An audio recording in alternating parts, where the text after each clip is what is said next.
You go. Everywhere we go, we go. Everywhere we go, we go. Find it in the Google Store, the Apple Store, or use the link at www.radiocayman.gov.ky. Yes, now you can listen to Radio Cayman everywhere. Talk Today is brought to you by Subway, open 24 hours in Countryside, Anderson Square in Georgetown, and Centennial Towers in West Bay. And by the Ministry of District Administration, Tourism and Transport. Explore your history, explore your land, explore your sister islands. MedLab in Smith Road Plaza, your complete medical laboratory solution. Call 949-7331. Talk Today is proudly brought to you by Pirates Fest 2022. Stay in the know. Get the full event lineup at piratesfestcayman.com. And Savannah Pharmacy in Countryside Shopping Village. Convenient opening hours, including Sundays and holidays.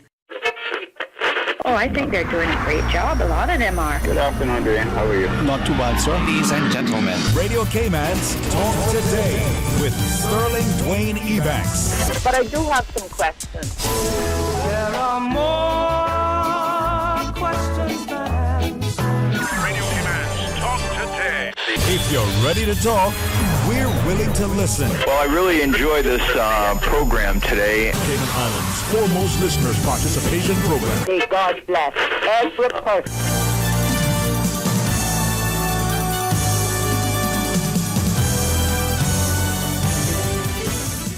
Hey, good afternoon and welcome. Thank you so much for joining us in another terrific Thursday's edition of Talk Today, as we ask, invite, and hopefully, with an unfounded expectation, imagine that you shall play a very active role in our discussion. Given the way that things will unfold today, we're going to have at least an hour of open line. Save me from getting in trouble, huh? Help me to help you inform others. Let's do it together. Stay tuned for Talk Today. Radio Cayman's Talk Today, the Cayman Islands' foremost listeners participation program.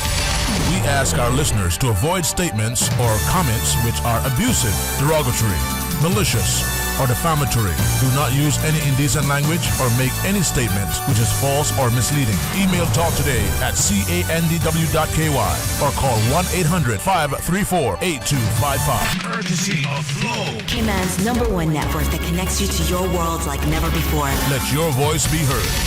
Once again, here's your host, Sterling DWAYNE EBANKS.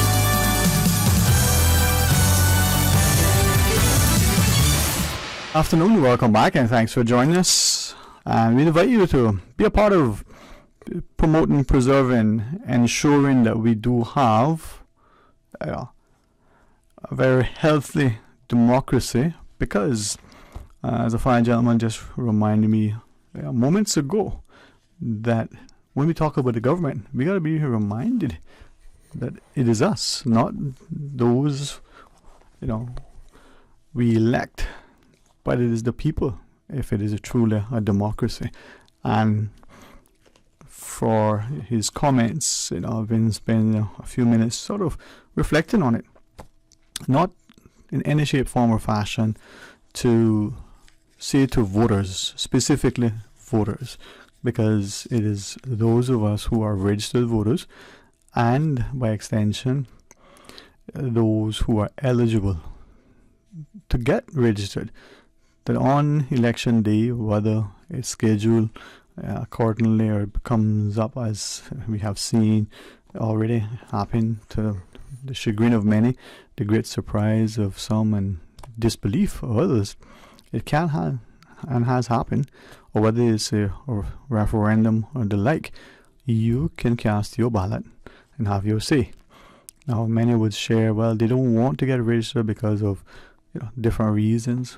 And if it is the unwillingness or the reticence to serve as a juror, well, let that not be anything other than another motivation why you should become registered to vote, because that in and of itself is another fine example of what makes a democracy healthy.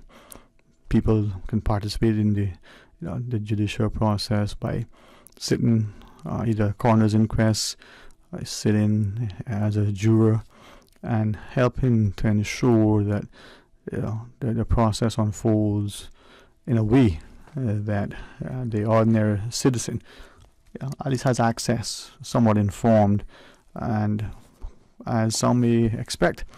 Suppose something transpires and you go, wow, okay, that was legal, that's the law, but is that really what the law says? Isn't that kind of weird? It can happen. And if you were first-hand account, maybe that would be the motivator for you to get more actively involved in public policy, either speaking directly to the lawmakers, those people we elect, we call politicians. They may inspire you to offer yourself up or become even more engaged than you would ordinarily to help to influence the agenda, influence those who are elected, and not just point fingers and castigate and label what we call the special interests. Well, let that interest be special because it's a collective interest of our citizens. Well, what do you think? 949-8037, 1-800-534-8255. With that, the whole issue of crime, without question, is something that too many people seemingly express concern and dismay, but then say, well, what are the police doing? Well, what are we doing? Is there something that we can do? And I'll share with you, I think it's readily available to our messaging system. Let me pull it up, and in the meantime, let me invite you to give us a call and share your thoughts. It's 27 minutes or thereabouts after the midday hour here on this fine day in November, and you give us a shout and share your thoughts. 1-800-534-8255. You can WhatsApp 925-3261. You can call us, if you want, 949-8037. And for too many times, we're not sure whether we can have the opportunity to make a public comment that could resonate with many. Well, here's one such opportunity. Let's ensure that we can do just that, and ensure that more of us feel encouraged and ask ourselves, well, what can we do likewise to bring more and more people into the discussion, into the fold, as it were. And this comment sort of dovetails into a number of similar comments that a few of you have shared relative to, what is our government doing? And there were a couple of exchanges from a few very, very informed listeners who have shared that, when you say government, are you willing to include yourself into that, both as a registered active voter that goes out and casts a ballot, or as a person that, and it was said somewhat disparaging, who is eligible, who is A, either not registered, or B, is, and not necessarily going out to cast that ballot on the appointed day. The inference being that if you don't participate, then really are you justifiably able to share any input? Well, one message that came through was talking about the proposed legislation relative to the digital ID and the like, and made a suggestion that this bit of legislation should not be something that is prioritized. No, it's potentially, the question was asked, is it potentially an invasive piece of legislation? If it's potentially controversial, why would it be introduced this time of year, right before Christmas, when perhaps people are not necessarily the most attentive? And is that then the allegation is, why such legislation? Like history has shown with many things, harking back to in the US when the Federal Reserve was created. If history is recorded and repeated accurately, was that not successfully done the same time of year as well, when people are not paying close attention? Well, when we come back from the break, I'll share with you, some of the sentiments in relation to that. Invite you to maybe weigh in and give us your perspective. Stay tuned for Talk Today. When you're craving something big, something tasty that gives you that lip-smacking satisfaction, something that hits the spot, there is nothing better than a footlong from Subway. It's pretty tasty. Filling and full of flavor. Try our new sweet onion steak teriyaki with a twist. Or the classic chicken teriyaki. Top it with green pepper, onions, cheese, and that sweet onion teriyaki sauce. All piled on your favorite artisanal bread. Satisfy that craving with a footlong from Subway. Fresh, delicious, tasty, meaty. Let's make it a meal with a drink, chips, and cookies. There is nothing better than a footlong from Subway. For medical lab services in Cayman, go straight to MedLab.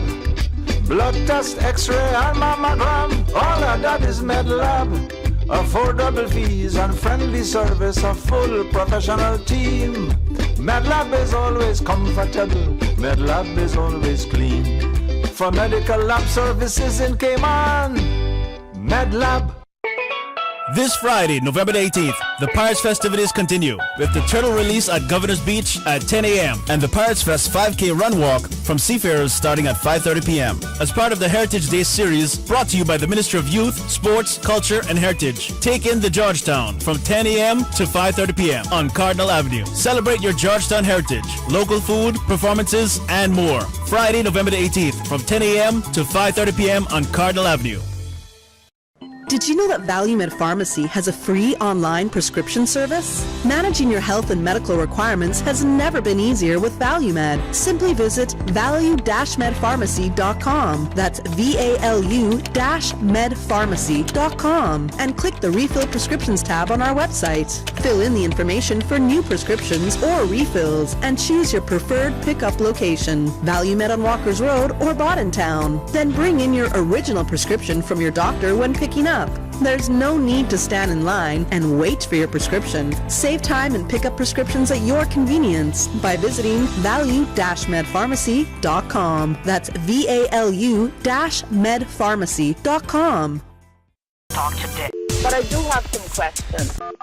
Talk today. Cayman Islands' foremost listeners participation program. Talk today. Because there are more questions than answers. What the public is saying. Waiting to take your calls right now. Sterling Dwayne EBANKS.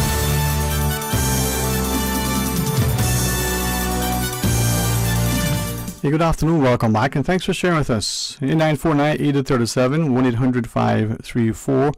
1-800-534-8255, or you can WhatsApp 925-3261 and share your thoughts with us. Just as we were going into the break, I invite you to give consideration to your perspective. You know, many of us, we love technology. We love the convenience that we can leverage the technology to do things, you know, even in our homes, the way we can automate certain things. As simple as it is, probably very cost effective and very, you know, time saving. We program our coffee device, and when we get up, it's ready to go. We just need to take certain steps. Some of us would love if we didn't have to do it all. You know, I would find the coffee and fill it, the water, and do it all autonomously. But we have to do some things, though. For others, the automation is not exactly what they want. For some, the convenience of, you know, being able to go home, and whether you can program your house settings to do certain things by the time you arrive, or you can do it en route so that it's there, whether you're traveling a short distance away or you know, thousands of miles and have to catch a number of flights across different time zones. The convenience is there. Here is though a sentiment that someone was sharing, and perhaps one of the listener captured it this way, questioning whether if it is indeed, you know, potentially very invasive legislation, this proposed digital ID and the card and all the supporting mechanisms with it. Why at Christmas? Some would be and say, well, why not? Good time of year. Catch people off guard. You can slip it through, no big deal.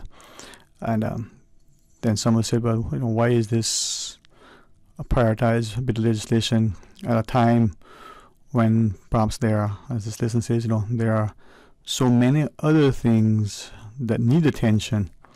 You know, the skyrocketing cost of living, the accelerating rate of violent crime, the growing traffic gridlock, seemingly runaway and uncontrolled development, the constant allegations that we have practices that could be akin to corruption, or at least run afoul of the anti-corruption legislation. Now, these are sentiments by some.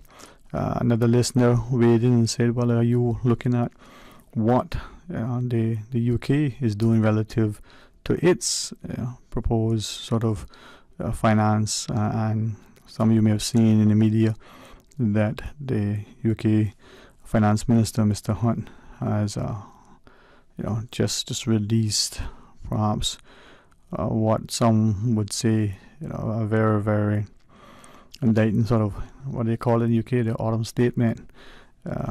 Significant spending cuts and tax hikes, equating to some 50, 60, 55 billion pounds. Many allege that in and of itself will give increased financial hardship to the already tens of millions of people in the country who are probably facing, for some, unprecedented and perhaps the worst cost of living crisis that the country has ever seen in decades, and maybe experiencing its longest ever recession. The notion that this could likewise be something you would see in the US, whether the economists are in concert relative to having not as bad a recession as they're expected, but well into next year. What would that mean for not just the Cayman economy, but our own government's ability to borrow, to finance its operations, to meet its budget forecasts, to provide those services that we as a country are increasingly demanding? What does it mean for the country and its willingness to sacrifice and either do without, do with less, or maybe do more for ourselves, and not necessarily asking the government, in some cases demanding that the government provides those services? Well, where is your mind at? So give us a shout and share your thoughts. 949-8037, toll free with the compliments of Flo at 1-800-534-8255, or you can WhatsApp 925-3261 and share your thoughts. As some of you have also asked the question, well, when we would move to a more digitized system of governance, the ability to interact with government across the various platforms without necessarily having to do it in person, and as some of you have shared, it's for you one of the best announcements ever, because it allows you to manage so much at your convenience without necessarily having to attend it in person. Not only because we've grown increasingly fearful of physical attendance, but the lifestyles and the demands that are placed on our time. We may find it more convenient to sit at our desk, whether home or elsewhere, to do these things that are necessary as we interact and engage with the government services. But what about across the private sector as well? Well, technology, as I believe, is a great resource, a great servant, but will it be something that inadvertently or unconsciously or without careful thought become our master? Many of you have weighed in with the notion of a sort of digital currency, not just the cryptocurrencies that exist, but a central bank digital coin, a central bank digital currency of sorts, where the entities can decide whether it's programmable or not. Probably much like that card that we could give as a gift card. On it there's a preloaded sum, and once that is exhausted, well, either load more or you discard it. What if the system was that you could set it up, as some have seen in perhaps some dystopian novel, society where you have a predefined amount but with program limits on how much you can spend on entertainment or on food or certain categories of food, or how much you can use for certain things and how much you're required to use for other things. Now, if that sounds to some like science fiction, well, is it that far off? What do you think? 8949-8037, 1-800-534-8255, or WhatsApp 925-3261. And you can also call us if you're not able to access the toll-free line at 1-800-534-8255. You can call us on 949-6990 or 949-8037. Now, I want to share with you, as much as talking about politics and finance, the idea of the impact on people's lives and livelihoods, the cost of living, the increase in inflation, the impact on housing, the challenges that many would face if they're finding that either their wages are not keeping up with the increase in costs, or they find themselves facing prospects of unemployment, or for some who may find that there are other costs and just hand over fist struggling to make ends meet. But let's ask about the quality of life. So we had a chance to speak to some individuals who are, according to their words, working on a presentation relative to the quality of life, and if there was such an index to measure not just the standard of living as we would relative to GDP, but that quality that would say to us it's a safe, clean place, the environment, the air, your relative sense of safety when you're at home alone, or in your backyard, or at the beach, or a park, or sitting outside in a cafe, or what have you. And then the resources that are around you to be able to enjoy the space in which you live without it having to cost you a lot of money or any money at all. And these three individuals have shared that this is not something new. Other countries have similar, assessments to look at their happiness index, looking at the quality of life, and the more sort of qualitative things that in and of themselves could speak to a higher standard of living.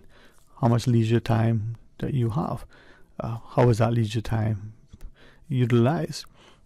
For some, they work until their retirement with the hope and expectation that not only will they have the time, but they'll have the financial resources and the health to be able to do those things that they were putting off, in the 40, 50 plus years prior, working to get to that stage at 60, 70, 80, 90, whenever it is that they think that they can now, stop having to get up every morning and go work in order to make ends meet. So these three individuals were asking, well, is there something that we can do now, given that many, what seemingly would appear to be healthy people, relatively young, are experiencing health issues? And are there things that they didn't say this, but I asked the question, are you talking about this notion that we hear a lot about, this work-life balance? And one of them, his response was simply, that is perhaps a misnomer at best, and that for him there is no such thing, and maybe what we need to consider is structuring our society in such a way that the demands and expectations aren't that the worker, whether that is the contracted worker, whether that's you as the head of the organization and the service provider, that you're expected to be on call and available 24/7, because you're not only serving the local market, but maybe you're serving international markets. And maybe we can expound on that a little further after this break, but give us a shout. Let's hear from you. Stay tuned for Talk Today. November 19th, Grand Cayman. There's so much more Pirates Fest energy in the air. The party continues Saturday, November 19th. The doggies get their own parade starting at 11 a.m. Lukia at the National Museum at 1 p.m. The children's play area at Kirk House from 2 p.m. The trial of the Pirates at 5:30. Closing fireworks at 8 p.m. along with 2 street dances. One for the adults and one for the teens. And of course, the food festival goes on for 11 hours. Afternoon till night. Come for lunch, party a bunch, and pirate the night away. You know, Savannah Pharmacy saved my life. Really? Was it the medication they got you? No, not this time. I forgot my wife's birthday.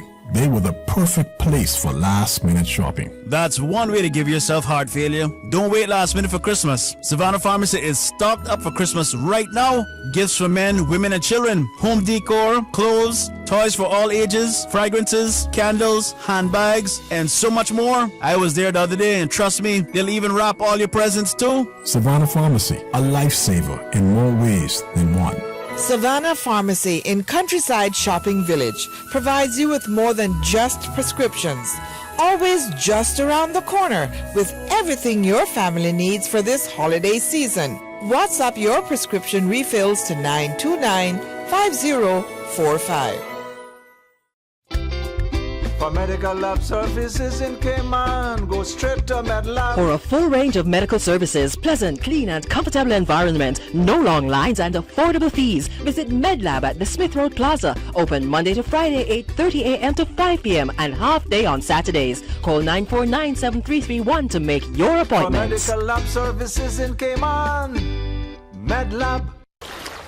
Wouldn't it have been grand if you had purchased land 30 years ago? It may not be 2020, but a perfect vision has never been more clear. Cayman Brac and Little Cayman, poised for growth with an eye on the future. Your land, your history, your future. Discover all that our sister islands have to offer. Water Authority will conduct leak detection work in the Cayman Kai area, which is ongoing until the 18th of November between the hours of 8 a.m. to 2 p.m. Customers may experience intermittent service interruption during these tests. These works will impact customers on the following roads: Sandpoint Road, Sankola Close, Water Key Road from the Sandpoint intersection, Finger Key Road, Camp Drive, and Kaibo Crescent. The Water Authority apologizes for any inconvenience these works may cause and thanks the public for their patience and understanding. Hello, Cayman Islands. This is Carly Davis.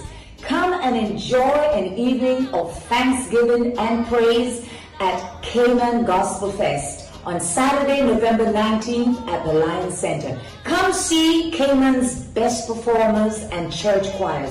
My band and I will be there. Admission is free. See you Saturday, November 19th at the Lions Center with Cayman Gospel Fest. You cannot afford to miss it.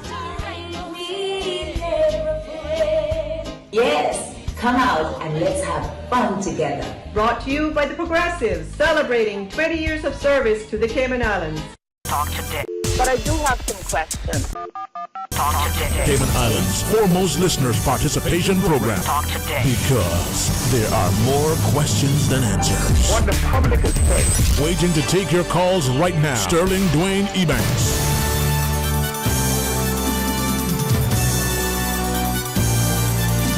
Hey, good afternoon, welcome back, and thanks for sharing with us. It is open line 949-8037, 1-800-534-8255 is the floor toll-free call. Of course, you can WhatsApp 925-3261.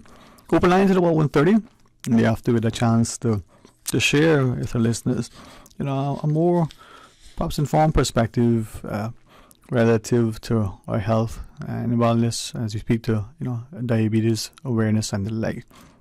And then 2 o'clock, hoping to, again, engage us from the perspective of education as we talk about inclusion. But let's have some open line until then, and you can get into the fray and share your thoughts with us. But as we were going into the break, these three individuals were sort of weighing in the whole notion that as a country, how are we measuring our health and our wealth? And not only as individuals, but as a society.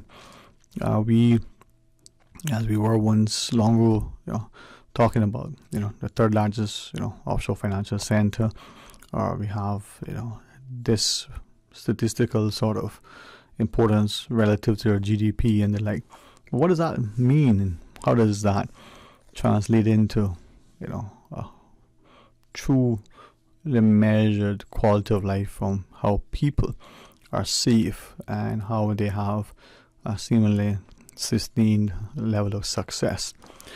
So these individuals have looked at some of the metrics as they've shared. I'm hoping that they can continue what is it that they're proposing and be able to present it for public sort of consideration.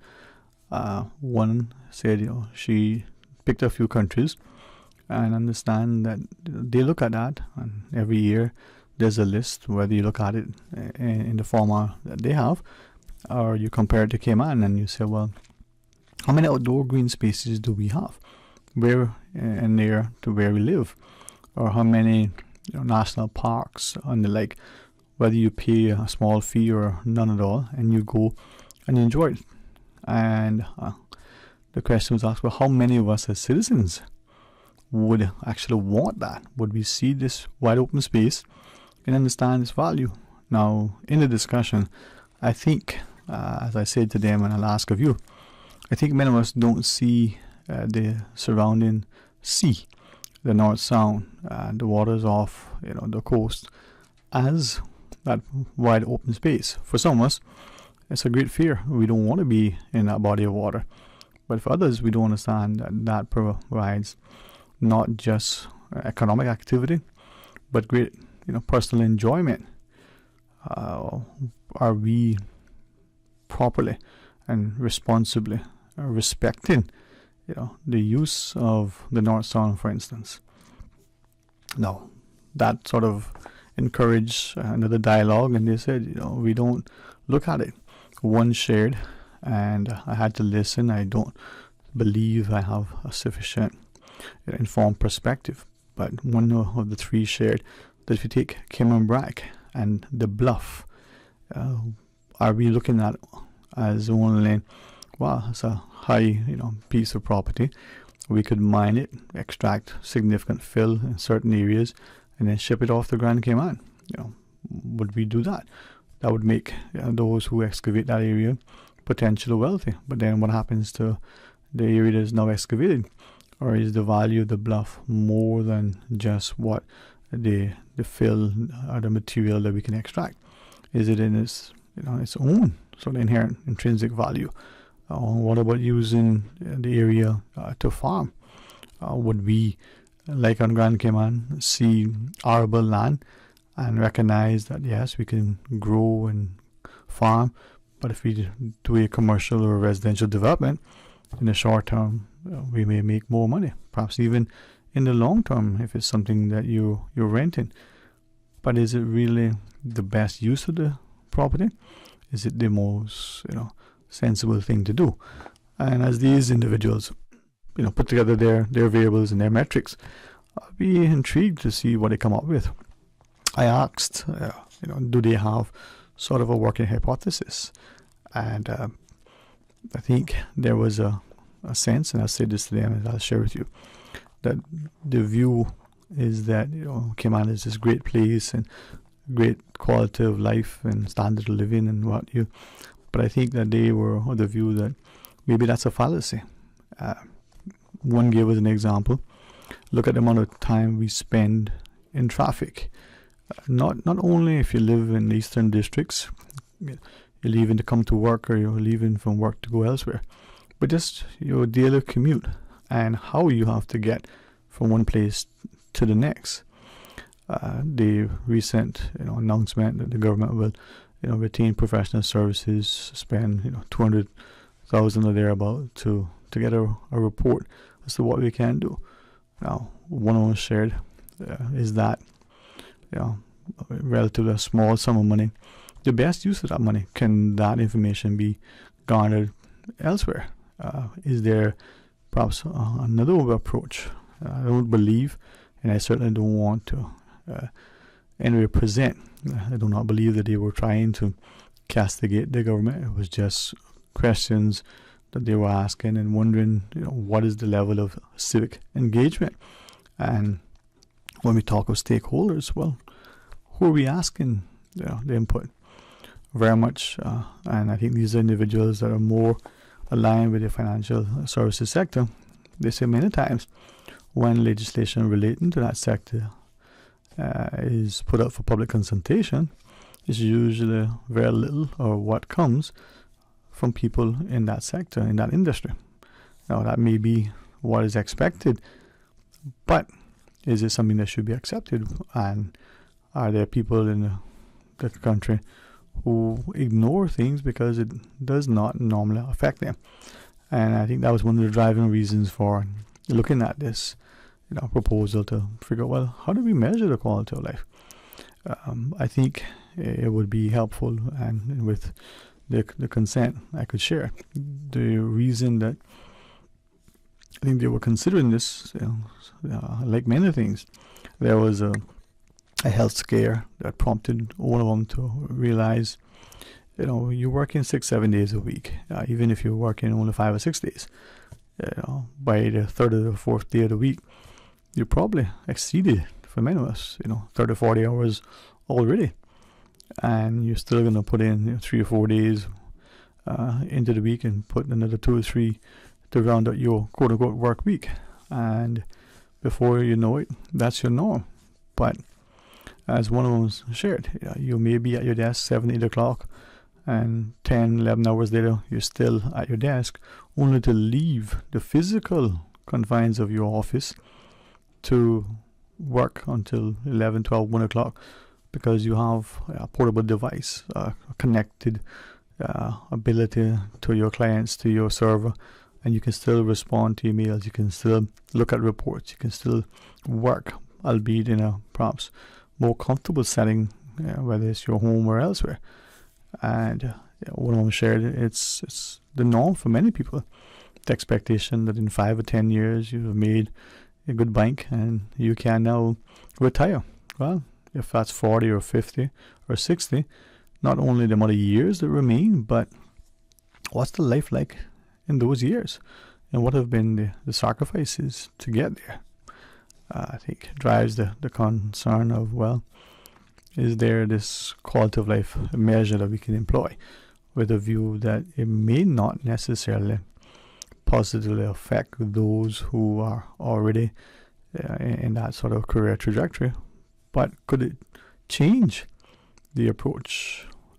One shared that a great concern was that the perception would be that people would see it and say, oh, they're lazy. Well, is it laziness or is it appreciation for life? He said, he grew up in an environment where summer came, and even though he only discovered it later on in life, there wasn't great wealth, but with the summer there was a great extended holiday, and he didn't have necessarily to need a lot of money, as it seems like today, in order to take an extended summer holiday. But you were able to do that, and that was the norm in that particular environment. Something to consider. Well, after the news break, if you want to share that that's not the smartest thing to spend your time and energy on, or you want to take it on board and say, is that something that we can talk about? Well, you are more than welcome. So stay tuned for Talk Today. Satisfaction is guaranteed 24 hours a day, whether it's music or information. From Grand Cayman to Cayman Brac to Little Cayman, we've got you covered. You ever hear a thing like that? Radio Cayman in the Cayman Islands. Today's biggest news. Radio Cayman. Your voice, your choice. Local, regional, international. This is Headlines from Radio Cayman's newsroom. Today's biggest news. The Royal Cayman Islands Police Service held a press conference today to provide an updates on efforts to curb crime after a rash of armed robberies recently. Police say so far this year, 15 guns have been taken off the streets.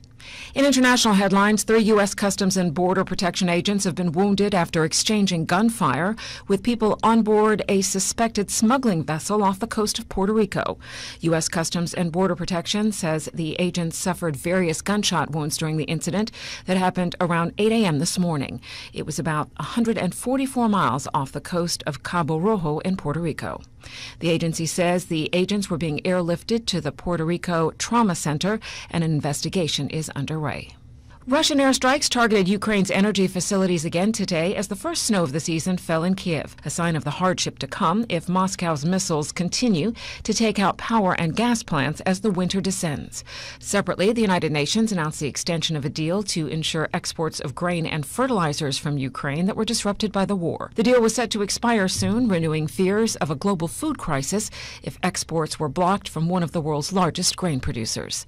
Those are your headlines from Radio Cayman's newsroom. I'm April Cummings.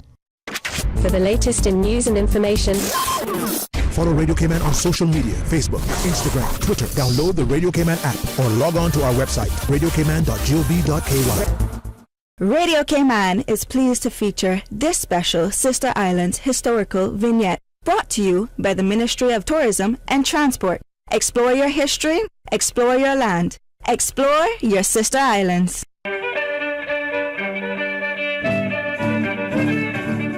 Born September 25, 1947, at Watering Place, Cayman Brac, Royce Adolphus Dilbert was the firstborn son to Helen and Grace Dilbert, née Tibbetts. As a young boy, he attended Weston Primary School, then later Gainstead High School in Jamaica, when the family moved there to be closer to his dad, who was chief engineer on Cockernel ships. During school breaks, he would work at Hannah's haberdashery store as a wrapper.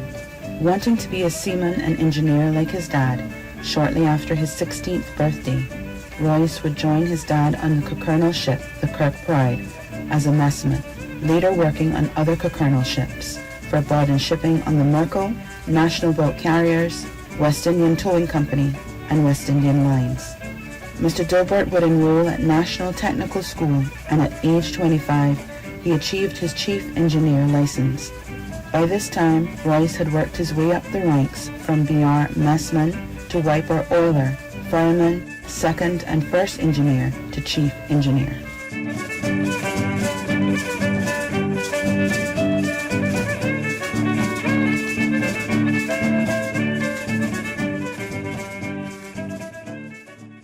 Radio Cayman is pleased to feature this special Sister Islands historical vignette brought to you by the Ministry of Tourism and Transport. Explore your history, explore your land, explore your Sister Islands. Explore your history, explore your land, explore your Sister Islands, the ultimate staycation experience. Your culture, your freedom, the land that time forgot isn't gone. It's your Sister Islands. Discover all that our Sister Islands have to offer. Talk today. But I do have some questions. Talk today. Cayman Islands' foremost listeners participation program. Talk today. Because there are more questions than answers. What the public is saying. Waiting to take your calls right now. Sterling Dwayne EBANKS.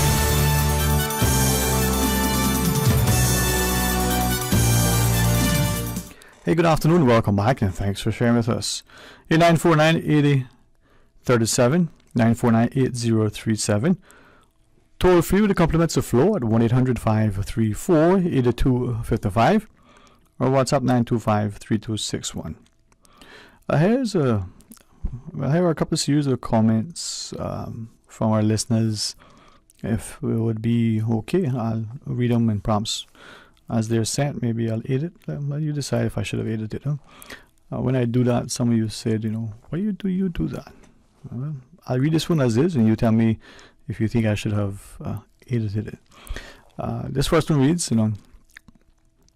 we must come against the Cayman ID law as soon as possible. Instead of expanding government and spending more on needed millions. So we have a recession in the UK. I think that was just announced. Inflation are over 11% this week. Or we need austerity measures and reduction, not expansion. And this other one reads, We have an ill deputy governor. We have a Cuban migrant crisis. We have a continuing war in the Ukraine. Just this week, Russia has unleashed massive missile strikes against, again, hitting more Ukraine infrastructure. The U.S. itself is teetering on a recession as well, and our politicians are daft. Well, there were no expletives in there, but would you have liked the tone to be more palatable? Was it acceptable? Well, you tell. Thank you for listening. Thank you for taking time to share your thoughts, and certainly welcome the opportunity to relay as you wish. 949-8037, 1-800-534-8255, or WhatsApp 925-3261.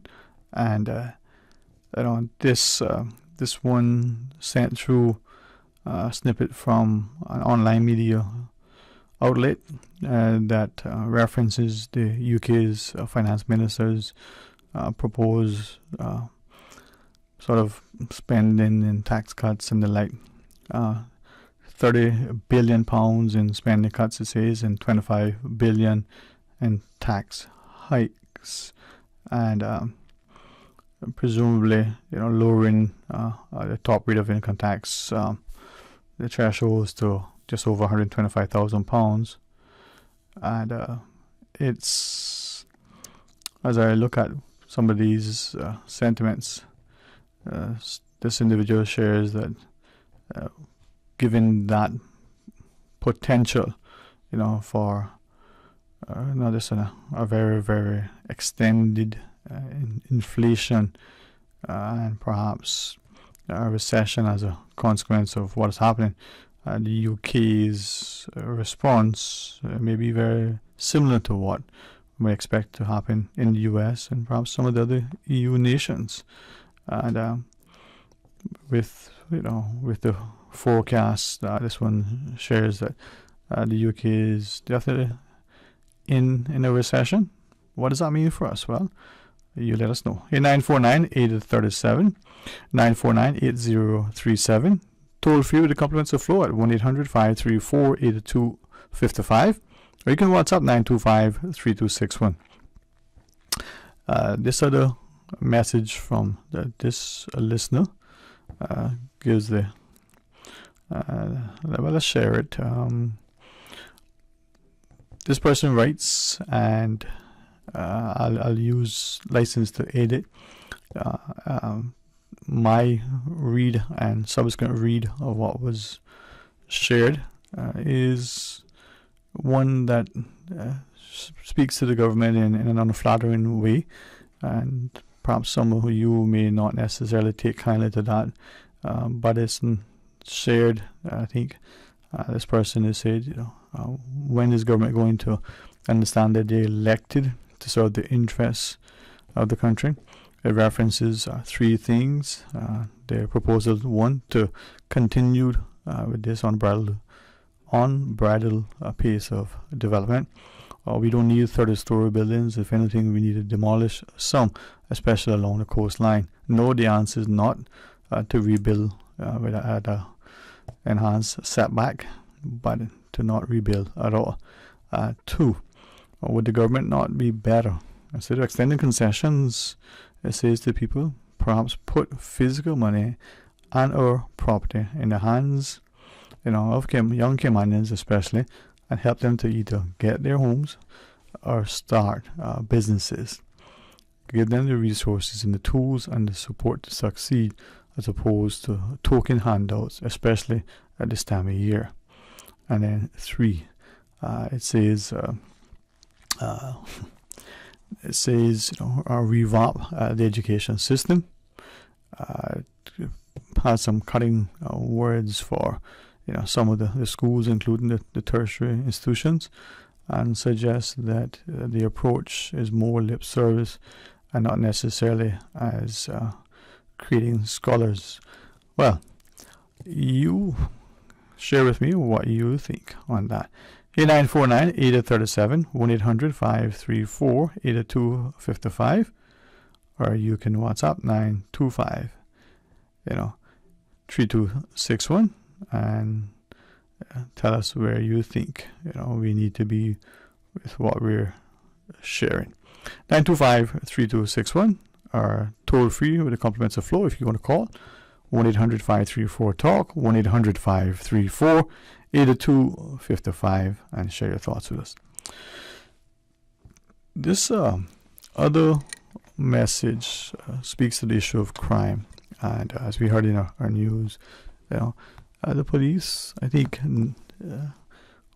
understandably, would benefit greatly if we as a people were able and are more willing to offer up information, help the police and the authority with their appeals for information, to know that at the end of the day, it is us as citizens who can serve as their extended heirs and help them to achieve that safety in our communities that we desire, because we're not just leaving it all for them, but we're assisting, not that we're expecting to be police officers and doing the work of the police. That is not at all what I think they would expect, but to be available to ensure that when they come into a public space, that there's a meeting scheduled, for instance, for information, that we participate in those community meetings, that when we have a public appeal for information after some incident, that we're there. But as this person speaks to, prevention, they say in health, is certainly the key. If you can stop something before it happens. This person says, can we not do the same with menaces, with crime, so that we are not just responding and in a knee-jerk fashion, but we are actually taking the time to engage in our communities, to get involved, to ensure that we are, as often said, our brother's keeper. Well, I just responded to this individual and asked the question, how do we do that as citizens without necessarily, be seen as individuals who are alleged to be, sort of conspiring against our own, and B, ensure that our personal safety is guaranteed. Many have shared that they are concerned about getting involved with reporting things because of the potential consequences of that. Even when they allege certain things, and they're concerned with what they've seen, and then they share it, it may cause them to not trust necessarily that the process will be confidential. Well, is that an issue? Well, you share with us. 949-8037, 1-800-534-8255, or you can WhatsApp 925-3261. This listener messages and shares that the real problem, in a nutshell, is that money sometimes corrupts, and money rules the world. Well, what do you think about that? Is that the issue, that it's the amount of wealth, the sort of push for ever increased wealth? It's the idea that money trumps all, and with money you can have the access and influence that you want. You can avoid certain things because you have that wealth. This person says, the real problem is that money sometimes corrupts and money rules the world. Well, share your thoughts with us. 949-8037, 1-800-534-8255, 1-800-534-8255, or WhatsApp 925-3261, and let us hear from you to see where you weigh in relative to this notion that we can and should be doing more as citizens to ensure the continued safety, security, stability prosperity of our people? And is it that, as this person shares, that we expect and demand too much of our government, from the provision of services to the ever-increasing, and the word that they use in quotation, handouts, without understanding that this comes at a cost? The cost, the person says, is simply one: the government has to find that money somewhere, either by raising taxes or borrowing, or moving that money that would be spent in one area to be now spent in another area. And what is the cost of that? I responded to that person to ask, well, why are we as a people seemingly believing that we must ask these services and provisions from government, and in absence of the government providing these things, what happens? Do we rely on the charity of strangers, the establishment of charities and NGOs to provide these? We certainly see the great work when it comes to the provision of food for many, from our school children to elderly, the provision of food banks, not just here but in other jurisdictions. There was a media report that was shared with me some time back that in the UK, the food banks themselves are not only experiencing significant cost increase, but shortages in their resources. Hey, let's go to the phone. Welcome. Good afternoon. Thanks for calling. Yes, good afternoon, Mr. Sterling. Hey, good afternoon. How are you today? I'm trying to make a good day better.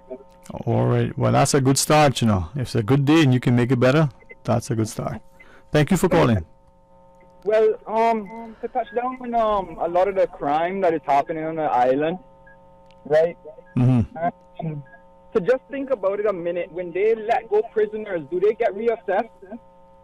When you say that they're released from prison, are they reassessed? Is that what you're asking? Yeah, like, is it mandatory that they have to get reassessed? Depends on the crime that they do. I'm not sure I'll answer that in a way, but I'm hearing, I just want to make sure, a slight echo. Yeah, I just turned on the radio. Okay, thank you. Yeah, thank you. The little that I understand, if a prisoner is on a conditional release, there is some requirement for frequent check-ins. But when you have now been, released, and in absence of some sort of conditional release or requirement for a halfway house or probation or monitoring and the like, you're free to go unless and until there's an infraction, and then you find yourself again before the courts and subjected to incarceration. But what are your thoughts? Okay, well, my thoughts is that the fact that the people that are doing the crimes constantly are repeated offenses. Mm-hmm. So the recidivism rate, the repeat offenders are there then? Yeah, they're just being released and continue to do the same thing, to go back right inside. Prison is not a bad place. For some? Anymore. Why is that? Why do you think there's that perception? Free meals a day, they get the education that they need, they get the work. When they come out, they have the money to start their thing. Mm-hmm. But then what about your loss of freedom? I mean, surely that... Here the thing about it now, with the freedom, when we are being restricted from our rights, there's no freedom no more. Restricted how? What do you mean? Like for example, like if I was to go to the police officer with a complaint about something, no, they're gonna ask what the nature of the complaint is, and then if it's emergency or not. What do they consider emergencies? If you call 911 for an emergency. Okay, well, what would you consider an emergency? I consider an emergency anything that I have a problem with. Anything at all? Anything. I could have had a stroke in the car. I could be getting robbed at the moment. That's an emergency. Having a stroke is an emergency as well. I would imagine that would, without question. If I have an emergency, you're gonna make me redirect into somebody that I am already trying to reach. But are you saying then that if you were to call with that sort of complaint to 911, that would not? I just want to make sure that, and I'll put emergency mode, but make sure I didn't misunderstand, that would not be considered an emergency? Well, it's hard to explain what do they consider an emergency, because I always ask them what are their opinions on the certain situation, and it's always asked back to me. Like, I'm supposed to answer my own question. But let me get down to one point that I want to relate with when it comes to the police. right? When they are police officers on patrol and they're both foreign officers that do not know one single thing about the community and maybe might see one person that's suspicious, that person might just be innocent civilian. Just by the appearance, you cannot judge the person by the looks of them. And a lot of police officers do that, especially when it comes into stating the name. They ask for identification. You don't necessarily need to give an identification unless necessary for whatever reason. And some of them don't even have a cause to pull you over. Okay. Is that part of the challenge then, that maybe as a society we don't know each other? We don't know the police don't know us. Solution about that, Mr. Sterling, you know what the question is always going to come up in. I have a great answer for every single one of them. You know, like if they was to make it as a mandatory law that every police officer that's going out, if it's a foreign nationality person, that person that is in service, they should be accompanied by a Caymanian, at least a Caymanian that should know the society good. But how do we ensure that individuals that they might see that might be in concern, if that individual that they're in concern of is just a regular civilian that is just around doing their normal thing, maybe it mightn't be something that you think is normal, but it's normal. Right. But then how do we ensure that the police, when they are out on patrol, on their shift, that they're accompanied by a Caymanian? I mean, how does that work? Sure, it's just like anybody that when they're clocking in for work. If I clock in, I'm clocking in at a certain hour. If I'm clocking out for lunch, I'm clocking out at a certain hour. Whenever you clocking in for a patrol, make sure that there are two occupied officers to get that work together, that they work good together. One must be a Caymanian so that they can at least patrol with the foreign officer if there is going to be a foreign officer, so that they can identify an individual if that person is a good person or not. Right. It should be mandatory because nobody knows you more than your own people. But then, two things then. Come back to the question, do we actually know each other anymore? Do we know our society, our communities, and neighbors? We just decide to keep our mouths closed because we do not know who we are talking to. When I make a statement to an officer, I always ask for a Caymanian officer because at least they understand the relation of what I'm talking about. Whenever it's a foreign officer, there's always a discrimination. Like, for example, I went to the police station one time to make a complaint because of the harassment that the police has made to me. And they asked me, what is my name? What is my occupation? I gave them my name. I gave them my occupation. I actually answered the occupation part as self-employed. They said self-employed, my wrath. Now, is that a way how a civil servant supposed to talk to the civilian? Is that then part of the challenge then, that we have cultural nuances, cultural differences, and maybe for some of us we don't? It's not a new news. Every time when there's a complaint being made, they send a foreign nationality to come to the complaint, and when they see the argument, they're going to be like, oh, well, this is a civil matter, you're going to have to carry it to court. Well, if I carry it to court or dispute it my own way, are you going to do anything about it? Or are you just going to sit down here and just watch me argue about something that could just be dealt with properly? So how do we then make sure that we're doing the right thing in that respect? Employ the right people. But our Caymanians People are applying for the jobs for a reason. It's not going to be an interest in just only money. Maybe these people had a dream to become a police officer, but just because he doesn't have an education or any experience, you're going to prefer to hire a foreigner. But don't we need the police officers to have? They make those experienced officers walk with the new officers, so they can have a feeling of how they have to deal with certain situations. Right. Okay. That level is sensitive. But would you not want your policing officers to have a level of education? I mean, typing up reports, how to speak to people. Of course, but common sense. Common sense, not just education. Common sense. Because I could be a very dunce person, but I have very good thinking. You know, like I don't have a graduate education or all these things, the PhDs or whatever, but I have very common sense thoughts. Well, it is. I can find merit in what you're sharing, but doesn't it come back down to us as the citizens being engaged in our society, willing to put in the work and the effort to get, and not just apply, but get qualified as police officers, as all the other areas, so that we are serving. You're giving a chance, sir, because I just got an email from the fire service as well. I had applied when they had the little one of the little things that they had up by Sports Dock and they're demonstrating there. Right. I got interested in going into this recruitment, and I went to the recruitment program that they had. I signed up a day before and the same day, and then I actually applied a couple days after, couple of times. I got the email back, said, I am appreciative of your application, but you have not been chosen. Why? Did they give you a reason?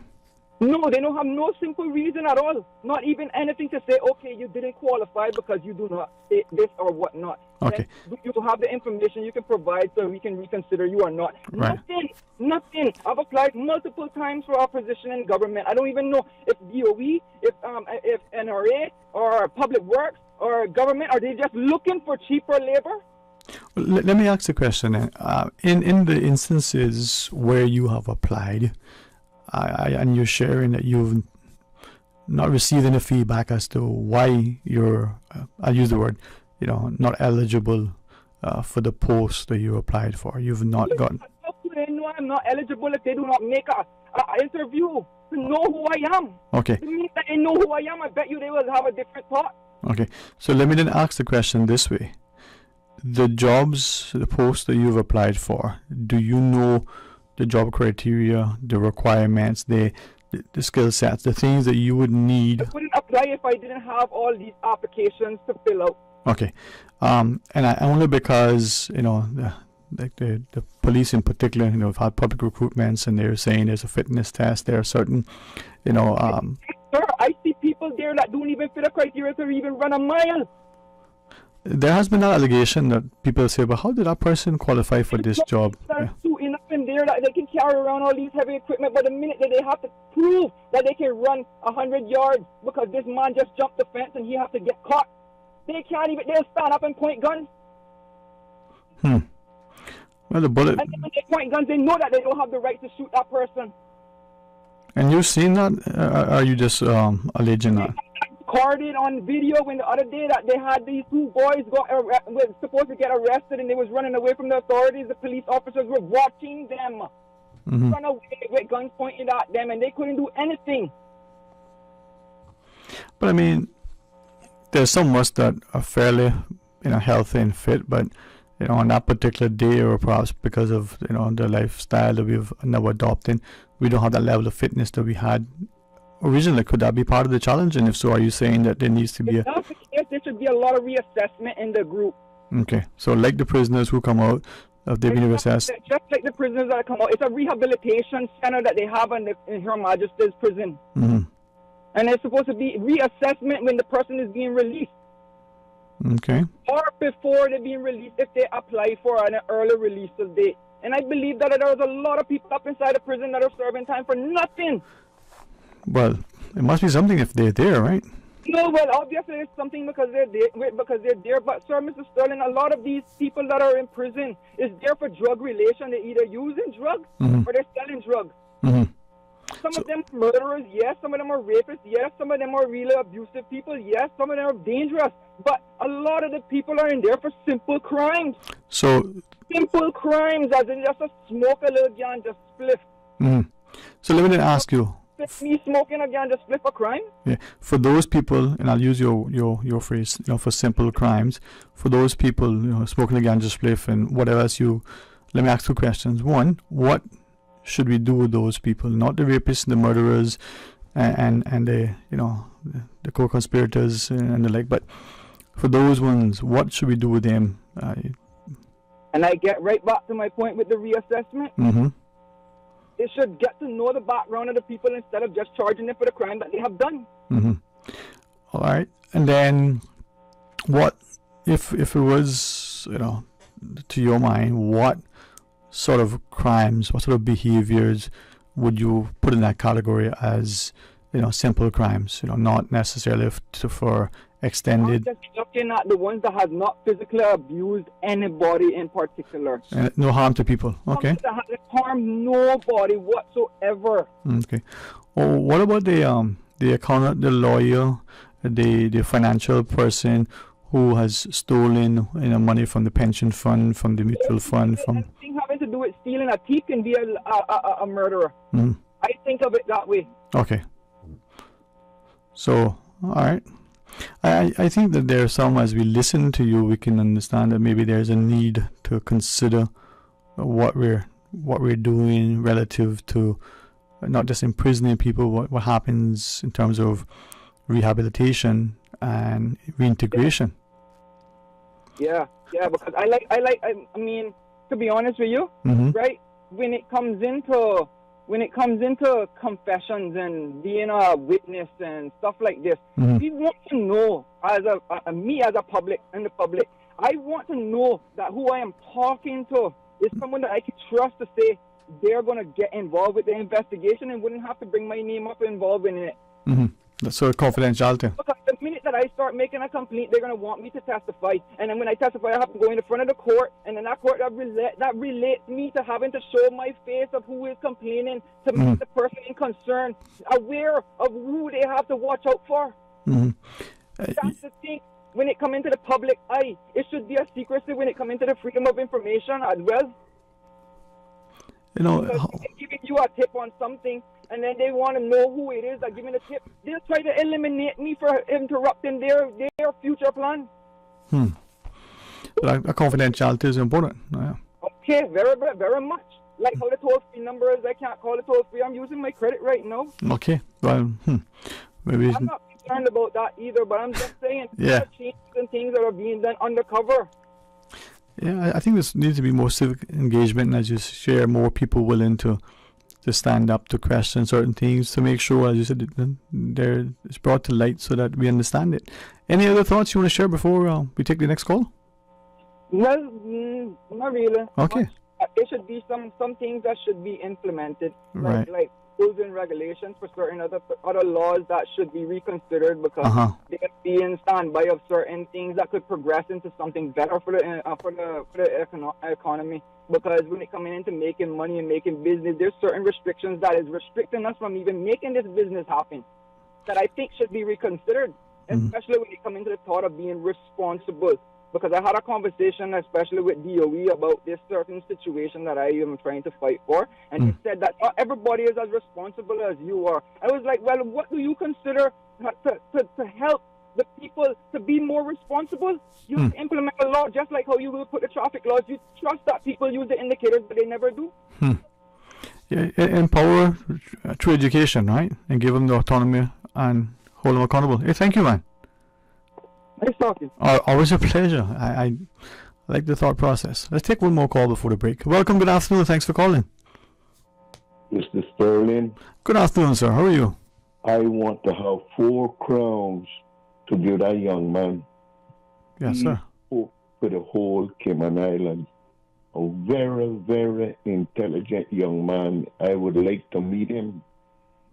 So true what he's saying about applications. I'm an ex-police officer, you know, as well. And I had somebody apply to the police department from the days when Mr. Ezra Miller was there, when they were announcing when he was shortlisted, they went and he done the test and he said he didn't make it because he needed to write a statement. He didn't know how to write a statement. Nobody as a police officer knows how to write a statement until they take them and train them.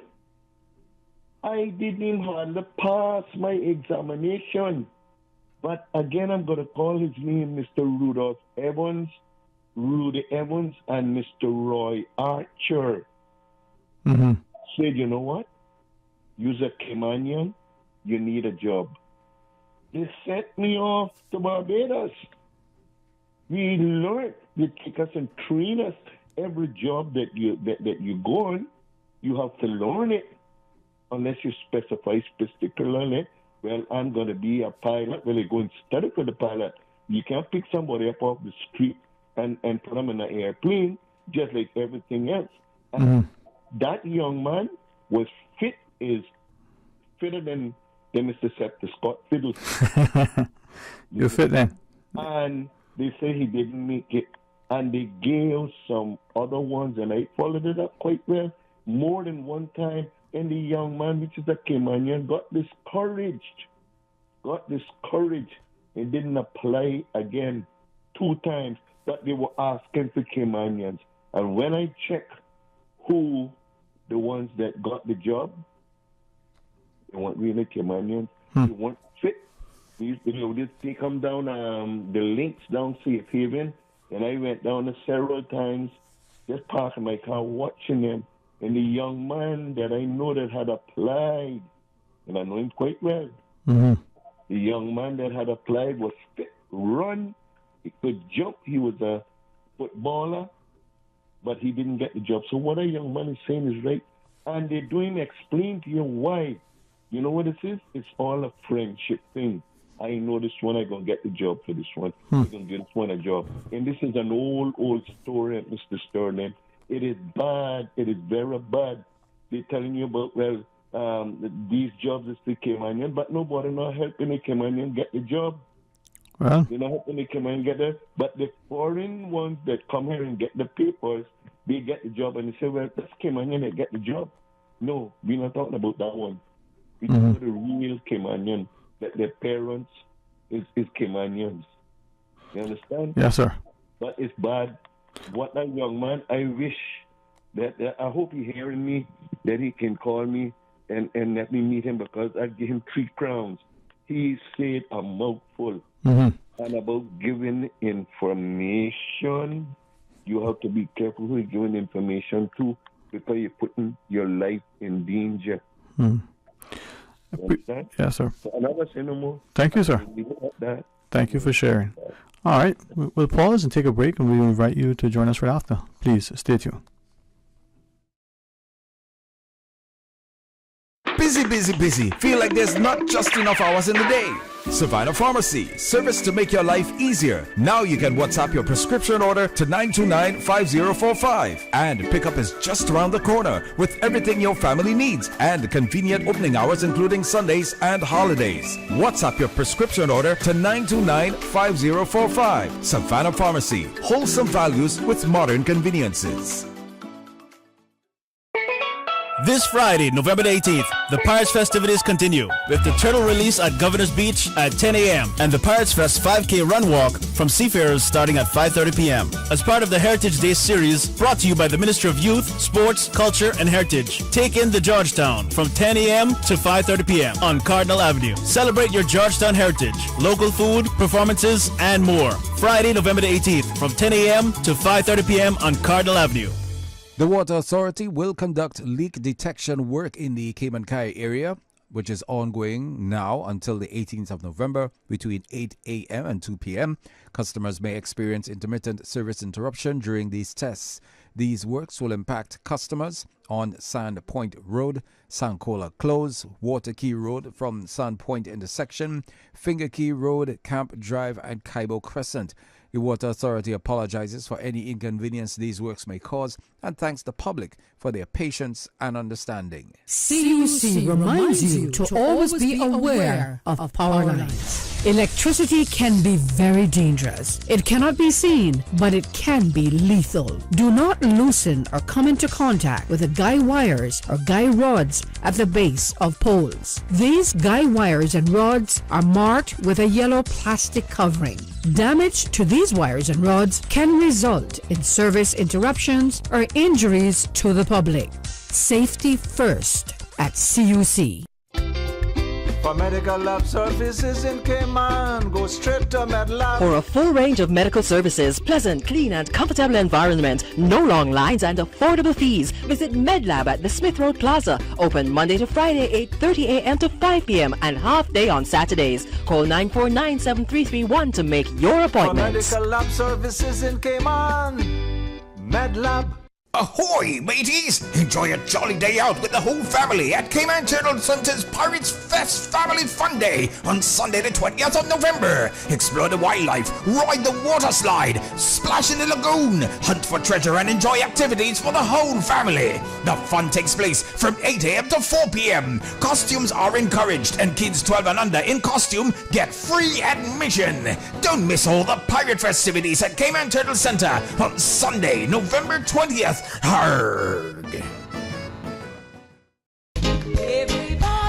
Hello, Cayman Islands. This is Carly Davis.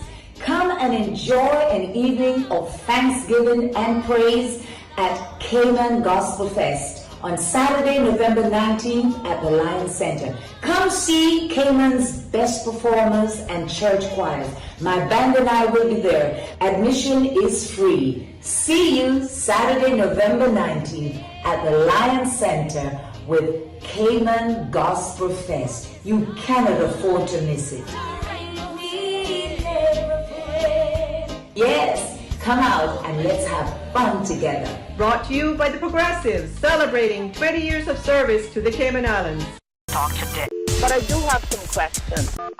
Talk today. Cayman Islands' foremost listeners participation program. Talk today. Because there are more questions than answers. What the public is saying. Waiting to take your calls right now. Sterling Dwayne EBANKS.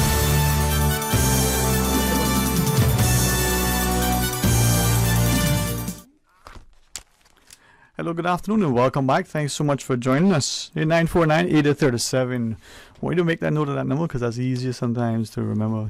That's 7 digits as opposed to, the 1-800-534-8255, but that's always a free call. Very, very, very glad to have the opportunity to speak, with Miss Maxine Bravo. Always a pleasure, Mom. Lions, do great work. And oftentimes it helps us to imagine how we are. All right, so Miss Maxine, we'll get you all set up. How are you? I'm well, thank you. All right. Is that all good, Miss Maxine? Nope. All right. We'll get there. It's going to be fun. Thank you very much. Yes. Good afternoon, listening. My chair is moving. Let me see if I can get it back to you. When we look at the idea of health and wellness, and we understand the partnership between not just the service clubs, the other sort of charitable NGOs and the like, and then our practicing physicians. It's a tripartite approach that makes the community literally not healthier, but also empowered and informed. So, yes. Welcome to you. Thank you very much. With me today, I am happy to introduce two of our partnering areas, and it's CEDA for Diabetes Awareness Month. We have CEDA, and representing CEDA today is Dr. Bernard, and Dr. Bernard has asked Dr. Balanga to join us. Dr. Balanga will share with us where she's from and the institution she represents as well. But the forum for today is really looking at our health and diabetes and what we have coming up this weekend as part of the service organization. Dr. Bernard? Good afternoon, Mom. Hi, good afternoon to everyone. Okay, so CEDA goes for Cayman Islands Diabetes Association. So November is Diabetes Awareness Month.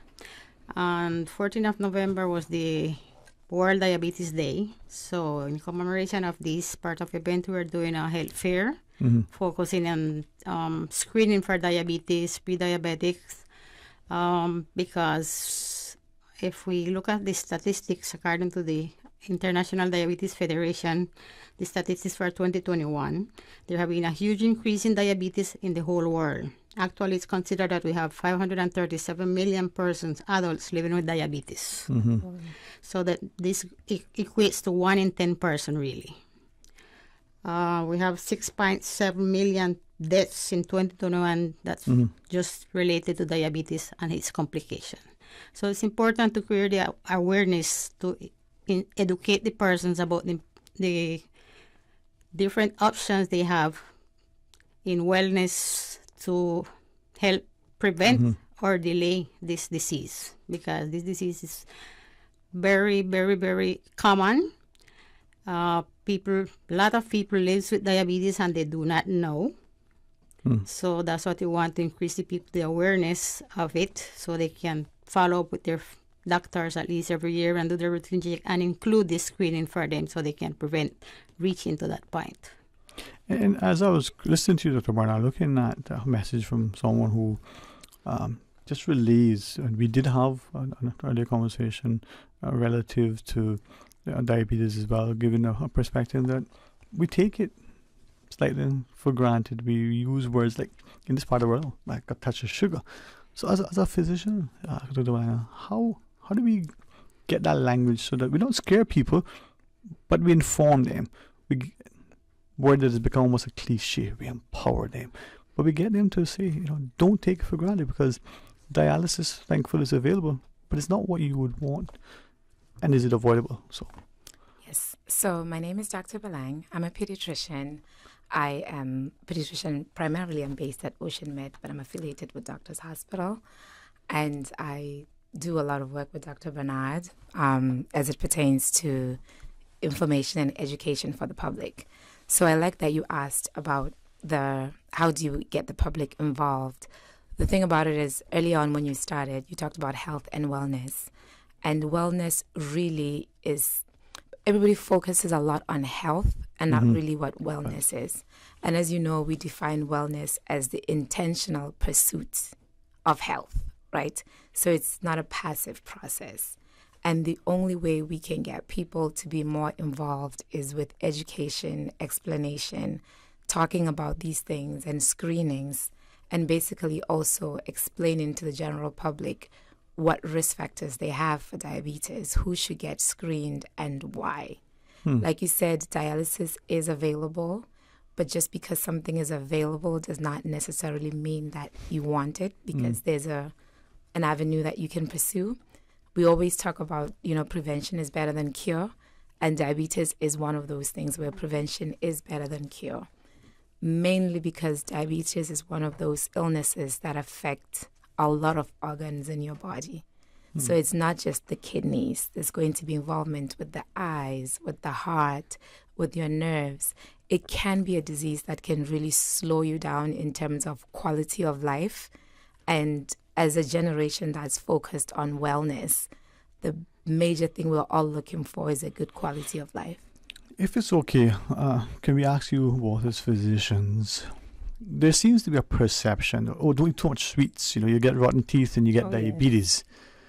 And I don't know if that's a myth. Yes, but that's a common saying. Yeah, don't. Or if you eat for a piece of sugar or a piece of cake, and you hear, don't eat it. So when do you stop and when do you start eating it? Yeah. If it wasn't such a serious topic, I would say that there are friends who say, don't spend too much time with Maxine because she's too sweet. You'll get diabetes, right? But the whole idea of avoid sweets, not too much sweets, because the rotten teeth. And help us to understand that, because I think many of us don't appreciate that our food, our lifestyle, our sleep, our exercise, and all these things. So there are two types of diabetes. And the other one, type 2, is really closely tied with obesity, right? So that's where a lot of that messaging came from the whole don't eat a lot of sugar, watch what you eat, because we know that it's more common in people who are obese, because as your body changes and you gain more fat, it's very difficult for your body to process the sugars, the insulin, to keep up with the insulin, so you get insulin resistance. And that is where that whole story came up. Right. Is really more, it's less don't eat sugar, but the messaging should be more mindful of your diet. Okay. Right. So mindful, but diet. Dr. Bernard, look at his burning. Add something to that. Yeah, you thought so too. Yes. Michael, why don't I just sit back? Let me watch and learn. You go right ahead, Dr. Bernard. Okay, so mainly we said, okay, you need to eat less sugar. And by sugar, we would not only mean the candies and the sweets and the juices. We go when we said less sugar, we go to the next part that's in our diet, which is the carbs, the starchy part in our meals. That's what we need to be mindful to not eat too much carbs, too much starch for meals, because that's what breaks down in our body in sugar. Right. Okay, so that's one of the main part when we tell somebody that becomes either pre-diabetic or start to live with diabetes. That's the main focus, that they have to changes in their diet, plus the exercise is also key for the changes in lifestyle. This, and I don't want to belabor, this person has asked, has messaged a couple of times and just quickly says, don't take diabetes for a joke. Person says that they did, and now they're living with the consequences. Despite the excellent health care that is available, it does impact your life, not just your quality of life, but your ability to even travel, and not just travel overseas, but even do extended travel within your own place. It kind of goes in with the idea that dialysis isn't this, vacation with your feet up. It's involved, and they shared certain things. Doing dialysis 3 times a week is in a spa. Wow. It's hard to read this, but that's the reality. Yes, unfortunately, dialysis is the last stage. One of the worst stages of the complication is that's when your kidney cannot work on its own, and then you have to get tied up to the machine. So definitely change your life completely. Yes. This person says, please read this, and if it scares people, unless the doctors say I shouldn't, as a patient, I'm hoping that they will be scared into taking positive action to look at their health. Please ask the doctors, is it true that diabetes is reversible, and if so, both types? Not all at once, okay? Is it reversible?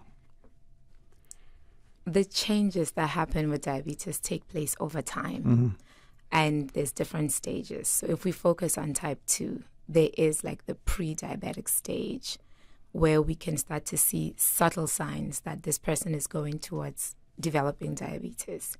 And in those early stages, if you are proactive and change your diet and confirm with like lifestyle activities and exercise, then yes, we can arrest the development of it and also can change how your organs will function later. But there comes a time when after you've had it for a while, the damages are not reversible, right? So if you're looking 5-10 years into it, the end organ damage that happens from having your sugar fluctuating over and over and over, that part is not reversible. Okay, well, I do appreciate and respect that this is a very, very, very serious, timely discussion. I do also appreciate that, we've got like 5 minutes or so left. So, Ms. Maxine, through you, let's make sure that we inform our people. And thanks to this listener for being so candid and hopeful and not scaring people in that sense, but get them to be conscious that please do something. Don't wait and take it for granted. Yes, and again, this year we want to extend help to the public. We are offering a free diabetic health fair this Saturday. It takes place at the Doctors Hospital parking lot. That is where they used to do the COVID testing in the back. So if you drive into the parking lot, we are there from 10 a.m. on Saturday. That's the 19th of November. That's Saturday coming, 19th of November, from 10 a.m. until 2 p.m. We will also be doing the EKG tests. We're going to be doing blood works for the kidney and liver tests. We have the A1C checks going on. We have eye screening and PSA for men, and that is in conjunction with the Lions Club of Grand Cayman. So the Lions Club of Tropical Gardens, CEDA, and Doctors Hospital has partnered again this year to bring to the listening audience and the community at large, the Cayman Islands community at large, another health fair, diabetes health fair. Now we know that there are a number of pre-diabetics that are out there. And if you do come on out and you're without a glucometer, we will offer you one. The club will offer you one along with the lancets and the strips. Oh, and that is invaluable. I'm told we have a quick call. Can we let's engage our listeners? Thank you for sharing. Hey, good afternoon. Welcome. Thanks for calling. Yes, good afternoon. Welcome back, sir. Good afternoon. Yes, good afternoon to your panel there. I don't know if is that a doctor you have with you? Or? We have two physicians, Dr. Balang and Dr. Bernard. Yes. We have the very eloquent, articulate, almost poster child for Lions now, Miss Maxine Bravo. Thank you. And then, of course, you have me, that is... when you the head doctor, then you're the head physician. Only in the evenings. Okay. Good evening, doctors. Hope you're doing well. Good evening. I know people that were diabetics for over 40-odd years, and with their diet, they were on metformin, they were on Lantus, they were on Nova Rapid, they were on Invocana, they were on Victoza, and with diet and natural bush, I'm going to say bush medicine, I have known people go to the doctor. The doctor told them that they couldn't help them, they couldn't do any more for them. They're just waiting for them to die. 3 years after that, the person still go back to the doctor, and the doctors can't believe it. So, and I've known not only one person, many people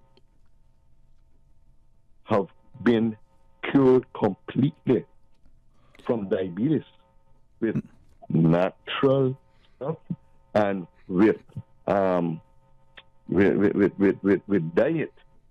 And I know some of those medications also have other effects, because I've known people that was on metformin, and it made them very bad, worse than before. So you can be cured, and diet and exercise has 150% survival rate with them. Diet and exercise. Yeah, good lifestyle choices, and perhaps that's what we emphasize. So what was the question? Yeah, thank you, Ms. Maxine. Yeah, I was going to ask, what was the question? Is it that what is the question, caller? Because we're understanding from you that there is natural medication. Are you saying that natural remedy and exercise can reverse diabetes? Is that what you're getting at? Well, according to the people that was healed with it, that the doctors couldn't help them anymore. And I'm not only talking about Cayman, I'm talking about parts overseas that I lived, and people got completely, and they still living healthy life with just natural medicine and exercise and diet. If you want to take it. Yeah. So you can, diabetes can be reversed. All right. Thank you for that. Dr. Lang? Yes, thank you. You are correct in that when you make good lifestyle choices, you can change the course of your clinical path with diabetes, right? We do know that there are naturally occurring products in nature that have medicinal benefits. Sometimes when people when they have a cough, you take honey and that helps, right? And the whole thing we're trying to promote is healthy lifestyle, diet, and exercise. And whatever that diet contains, as long as you're avoiding the refined sugars, you will see results with the diabetes. Thank you. And this is where I think taking the opportunities being afforded, not just sort of individual, but collectively and in a partnership, we can get on that road. Yes. Stave off prevention is better than the cure. But Yes. for some of us, we need to get moving. Yes, that's correct. So, Ms. Maxine, this weekend, and Dr. Bernard. Okay. So yes, it's important to be screened, because when you screen and we are telling you you're a pre-diabetic, that's great, because that's the stage when you can make changes and delay becoming a diabetic with this lifestyles, diet, and exercise. So it's important. With the saying of, I have a touch of sugar, there is not a such thing as touch of sugar. So you're either living with diabetes or you are pre-diabetic. Okay? So when you are diagnosed of diabetes, of being diabetic or living with diabetes, because we don't put diabetes because it tends to stigmatize people. So we said first person living with diabetes. When you are diagnosed, that means that your sugar have been building up for at least minimum more than 5 years. So when if I diagnose you tomorrow as being somebody living with diabetes, it's not a change that just occurred from yesterday. It's been building up for the past at least 5 years in your body. Wow. Yeah. Come on out and get tested. So the A1C check tests you from 6 months, 3 months. least 6 months of 3 months. 3 months. Sorry, 3 months. It says how your sugar being metabolized for the past 2-3 months.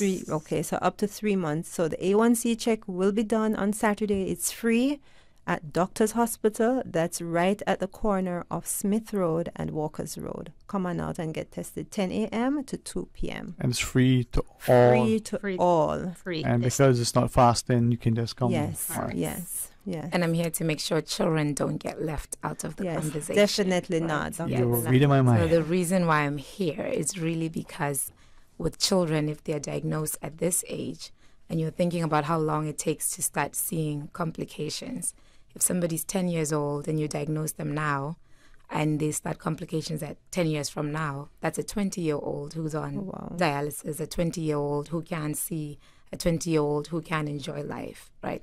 So as we come on out on Saturday, don't forget to take the children. Come as a family and be healthy together. Yes. Yeah. Well, these are conversations that I would like us to have. I know your schedules as physicians and as active community members are always taxing, so we're appreciative. Time goes so fast, Ms. Maxine. Mr. Paul over here is always accommodating, but he's like, guy, we're going to break the day again. Thank you. Thank you very much for having us. Always a pleasure, Ms. Maxine. Thank you. And to the physicians, thank you both, Dr. Moran and Dr. Malang, for sharing with us. Saturday, hopefully we come as a family and partner with the Diabetes Association, but as a community whose physicians are accessible. So thanks very much. Thank you. All right. Going to pause and take a break. What do we have next, Mr. Paul? He's going to sing for us. That's the plan. Stay tuned for Talk Today. You know, Savannah Pharmacy saved my life. Really? Was it the medication they got you? No, not this time. I forgot my wife's birthday. They were the perfect place for last-minute shopping. That's one way to give yourself heart failure. Don't wait last minute for Christmas. Savannah Pharmacy is stocked up for Christmas right now. Gifts for men, women, and children. Home decor, clothes, toys for all ages, fragrances, candles, handbags, and so much more. I was there the other day, and trust me, they'll even wrap all your presents too. Savannah Pharmacy, a lifesaver in more ways than one. Savannah Pharmacy in Countryside Shopping Village provides you with more than just prescriptions. Always just around the corner with everything your family needs for this holiday season. WhatsApp your prescription refills to 929-5045. Today's biggest news. Radio Cayman. Your voice, your choice. Local, regional, international. This is Headlines from Radio Cayman's newsroom. Today's biggest news. According to the Overall Retail Network weekly analysis of the Cayman Islands by the Utility and Competition Regulation Office, the average price of self-service regular gasoline is now $5.85 a gallon. That's up 7 cents since the last check on November 7th. Premium self-service spiked 11 cents to $6.24, and diesel rose to $6.56 a gallon, an increase of 16 cents. For Grand Cayman, the cheapest self-service regular is reportedly being sold at Jose's, where Offreg says it is $5.65 a self-service gallon. In international headlines, Starbucks workers at more than 100 U.S. stores are on strike in their largest labor action since a campaign to unionize the company's stores began late last year. The walkouts coincide with Starbucks' annual Red Cup Day, when the company gives free reusable cups to customers who order a holiday drink. Workers say it is often one of the busiest days of the year. Starbucks declined to say how many red cups it plans to distribute. Workers say they're seeking better pay, more consistent schedules, and higher staffing levels in busy stores. Stores in 25 U.S. states plan to take part in the labor action. Millions of people across Britain face higher taxes and energy bills after the government today announced an emergency budget focused on restoring the country's financial credibility and bolstering an economy battered by soaring inflation. Treasury Chief Jeremy Hunt unveiled a £55 billion package of tax increases and spending cuts designed to demonstrate that Britain is committed to paying its bills after his predecessor spooked financial markets by proposing tax cuts without saying how they would be paid for. Hunt sought to cushion the blow by pledging to protect the most vulnerable, announcing he would increase welfare benefits and state pension payments in line with inflation and help low-income residents with their energy bills. The government will also maintain investment in energy and infrastructure projects to boost economic growth. Those are your headlines. I'm April Cummings. For the latest in news and information, follow Radio Cayman on social media, Facebook, Instagram, Twitter. Download the Radio Cayman app or log on to our website, radiocayman.gov.ky. From boat days to beach gatherings, leave the catering to Subway. Choose from small and large sandwich platters, double meat wrap platters, and top it off with optional cookie platters for dessert.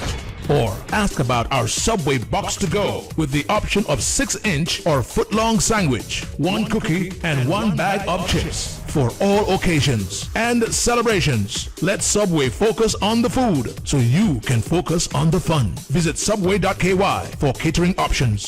Subway. Eat fresh.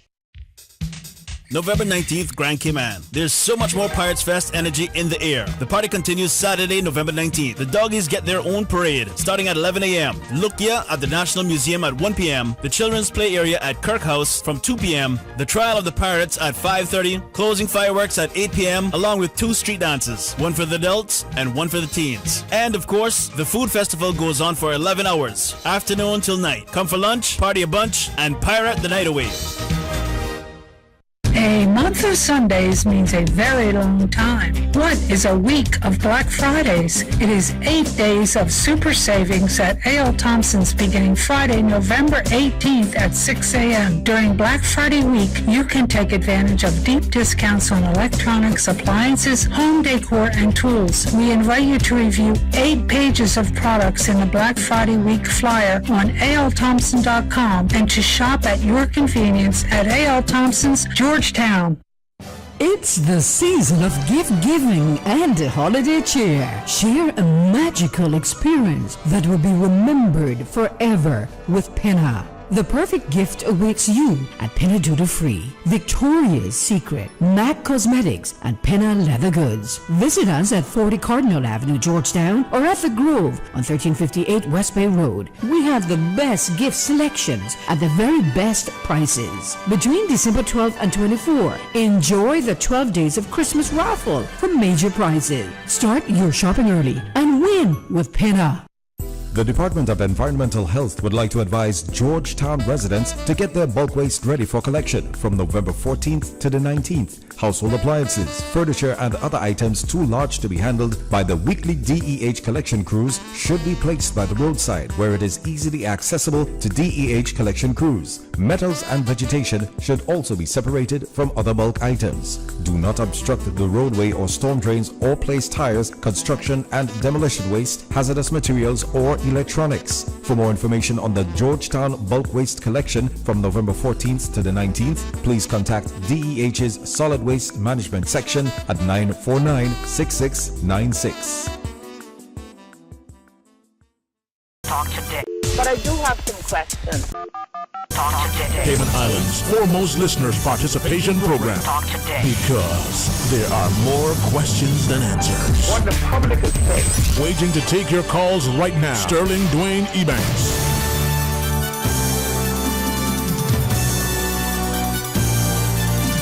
Hey, good afternoon and welcome back. Thanks for sharing with us. And on behalf of the Lions and Cayman Islands Diabetes Association and our physicians in general, but in particular, there are two who are willing to, quickly and almost for us, rushed. We would love to have been able to accommodate them for longer, but thanks to them for giving so willingly their time.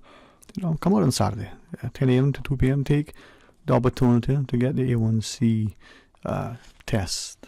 For those who have had it before, know about it. You don't need to fast, as Dr. Black has shared. Take, the opportunity to bring the entire family, especially our children, and let's not, look at health as something that we will consider down the road, or only get concerned when there seems to be a pressing issue. Let's look at it, as she shared together with Dr. Bernard, as wellness and all-encompassing. Very, very grateful for these opportunities that are afforded, not only sometimes at significantly reduced cost because of the committed partnerships, but in this instance, free of cost to the individual. It's being paid for, underwritten, subsidized by others, through their time and financial sponsorship. So that is a great resource and truly an invaluable contribution when it comes to investing in our health. Well, let's continue discussing. We do have opportunity to discuss things while there are no seated guests, whether scheduled or otherwise. But we continue with the discourse if you're so inclined. 949-8037 1-800-534-8255. Just earlier, less than an hour ago, a caller weighed in.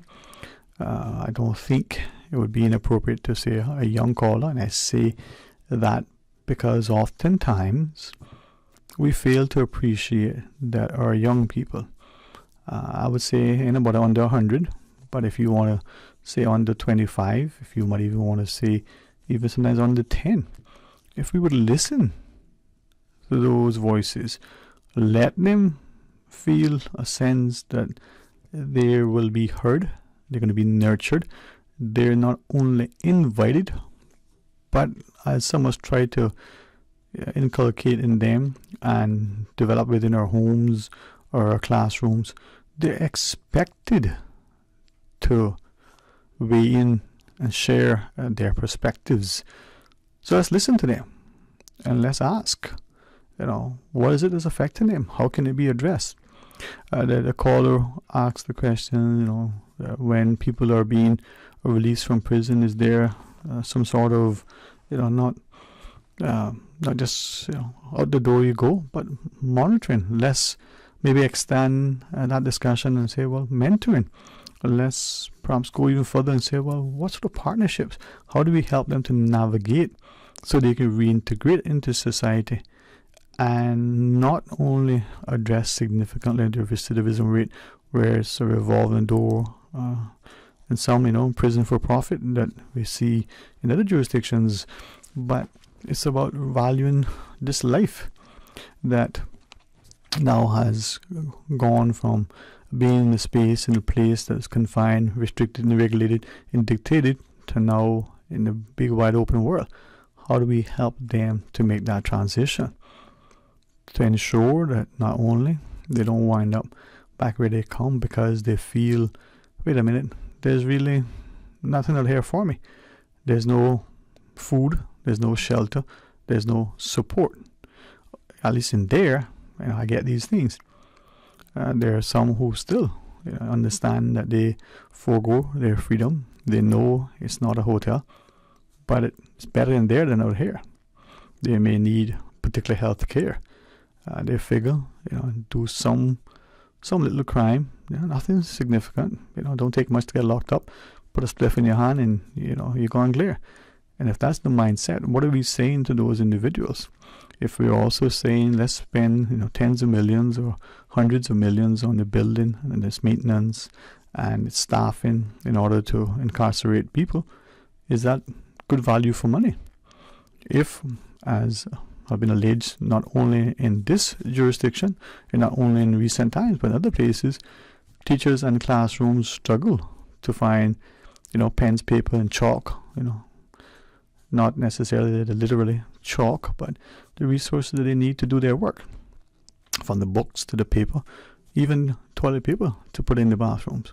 And not because there was this worldwide shortage that happened in a couple of years, but even prior to that, even as I said, alleged here. So is that what we can do? No, I don't think anyone is suggesting that we don't punish people for offending the sense and sensibilities of our legislation, but do we look at it in a way as to the 60 or 100,000 that it may cost for a prisoner? Is that money better spent in a way?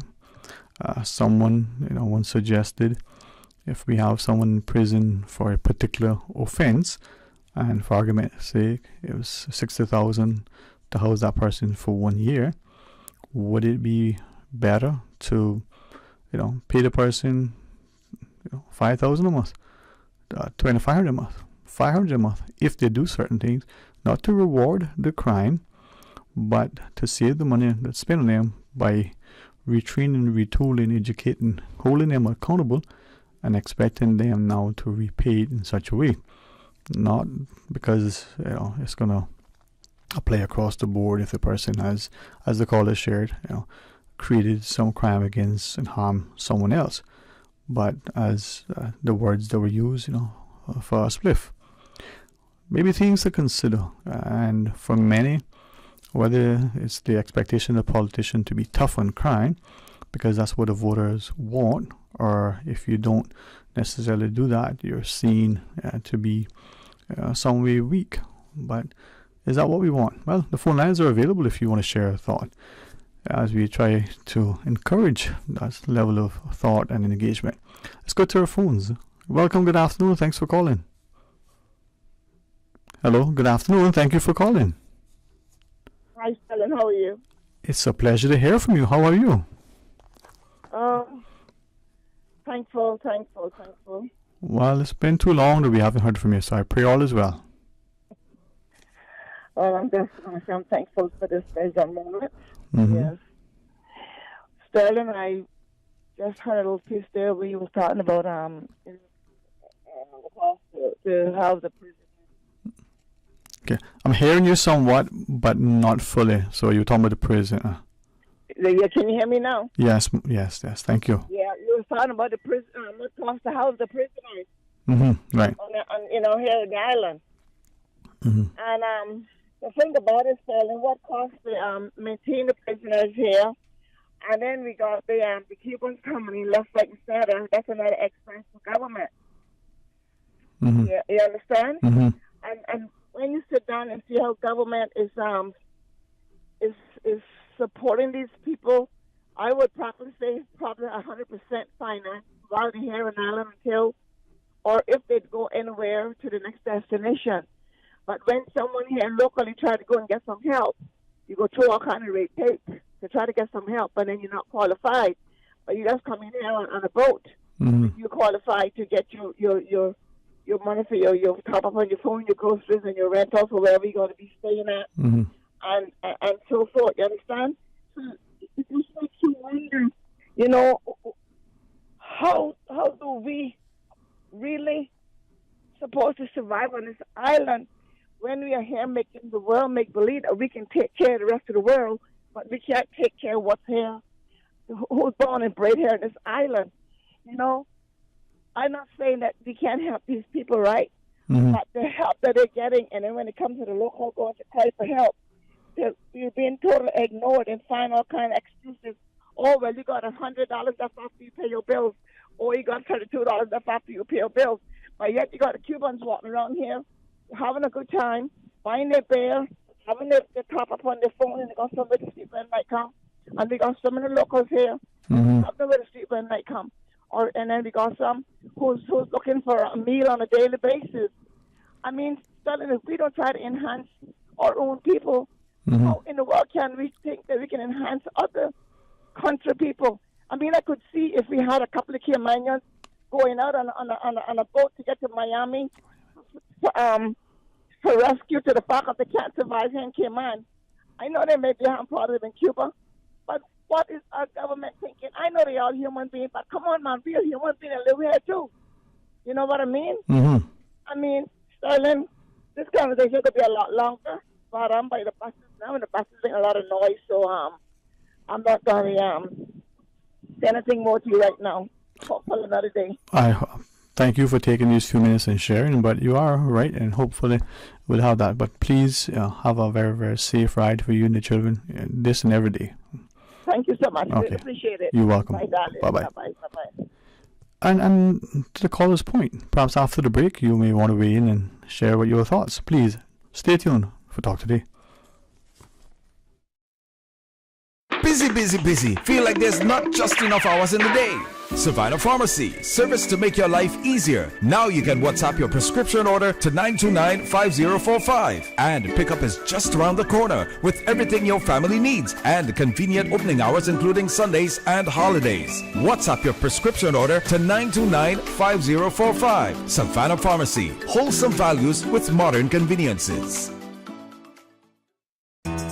Subway makes it easy for you to stay on top of your health and wellness goals with our Fresh Fit menu options. Choose from 5 Fresh Fit Subway sandwiches with only 450 calories or less per 6-inch sub. Turkey breast, veggie, oven roasted chicken, black forest ham, sweet onion chicken teriyaki, or make your 6-inch Fresh Fit sub into a salad or wrap prepared with fresh vegetables. For a full menu and nutritional information, visit subway.ky.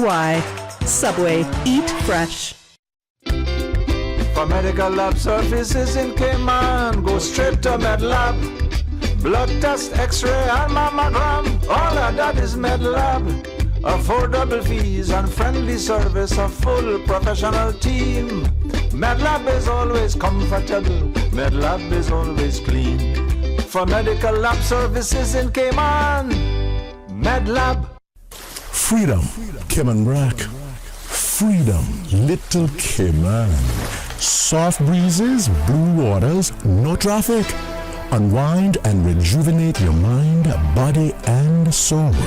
Sister Island Staycations, a taste of freedom. Discover all that our sister islands have to offer.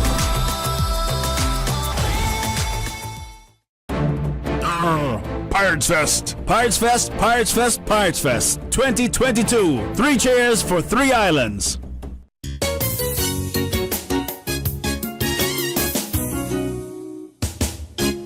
Parma Carpet Christmas sale is back, starting Thursday, November 24th through Saturday, November 26th for a full 25 hours of savings, with 25% off in stock carpet, 25% off in stock tiles, and 25% off in stock granite slabs. All orders should be collected within 25 hours, or storage fees will apply. See in store for terms and conditions. Save big in Parma Carpet pre-Christmas sale from November 24th through November 26th, located on 317 North Sound Road, Industrial Park. Open Monday to Friday, 7:30 a.m. until 5 p.m. and Saturday 7:30 a.m. till 2 p.m. Call 949-5000. We do a whole lot more than just cover your floor at Paramount Carpet.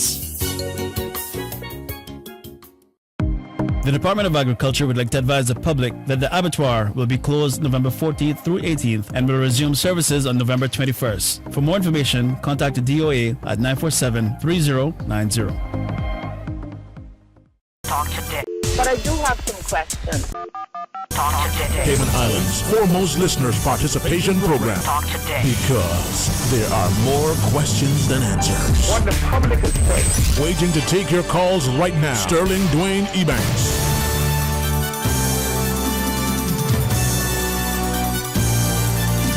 Hey, good afternoon and welcome back, and thanks for sharing with us. A few minutes left in today's program as we invite you to be a part of the discussion. 949-8037, 949-8037, or toll free 1-800-534-8255. Good afternoon and welcome. Thank you for calling. Good afternoon, Dwayne. How are you today? Blessed, beyond measure. Very grateful. How are you? Well, I'm fine, thank you. I think I'm also quite blessed, maybe also beyond measure. I don't know. Now, two things, Dwayne. You again, you were discussing this issue about whether it is good expenditure of money and whether it is good for the society as a whole. Sometimes to spend money to incarcerate people, rather than spending it in other ways which might be not as destructive of their future life, but also which might be good for the society. And one thing that I always wonder about Cayman is how sometimes certain attitudes, well, not so much attitudes, certain measures which are taken to say we want to be tough on crime. Those measures sometimes are taken without learning what has happened from other countries. You and I will probably remember that it's somewhere in the 90s when Bill Clinton was in power in England, in the United States. He said, "Well, look, we have to pass this crime bill." Okay. Now, to be fair, a lot of Republicans wanted it, a lot of Democrats wanted it, and even a number of minorities, including some really, like human rights people like Al Sharpton, they wanted that. They said, we want a crime bill. 3 strikes, you are out. 3 strikes and you're out. Exactly. It wasn't a ball game either. It wasn't a ball game, but it was serious stuff.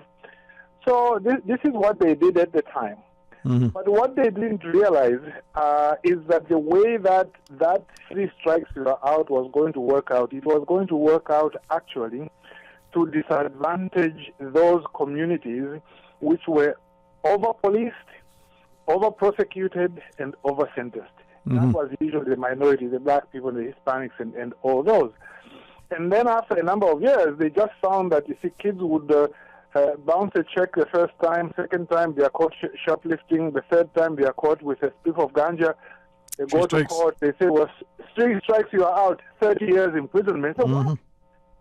Okay, so cut a long story short, they started off thinking that by being tough on crime in that way, oh, by the way, the other thing that you couldn't do, like if you had 3 strikes after that, you couldn't even be entitled to public housing, you couldn't go on social welfare, it just drove you further into crime. Yep. And the reason for that whole long story is that in Cayman sometimes we don't try to learn from that.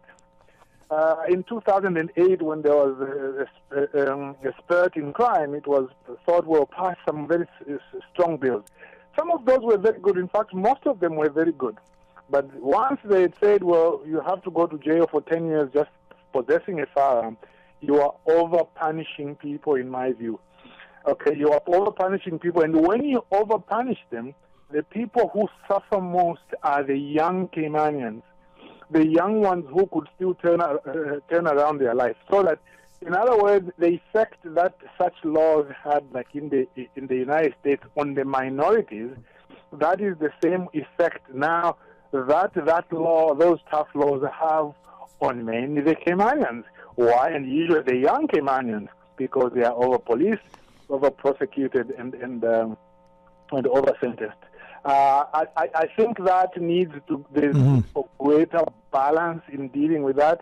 You need to get tough on crime. Yes, sometimes you need to increase the sentences, but sometimes don't do that thinking if you do that they'll stop doing it. You just end up over punishing. Last little point, as you come close to the end here, DWAYNE, there has been an issue within the judiciary regarding people getting records of proceedings.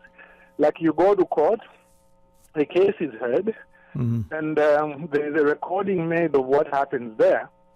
And then later on, when you try to get a copy of that recording of a case in which you are involved yourself, they tell you, no, you can't get it because this is a judicial matter and so on.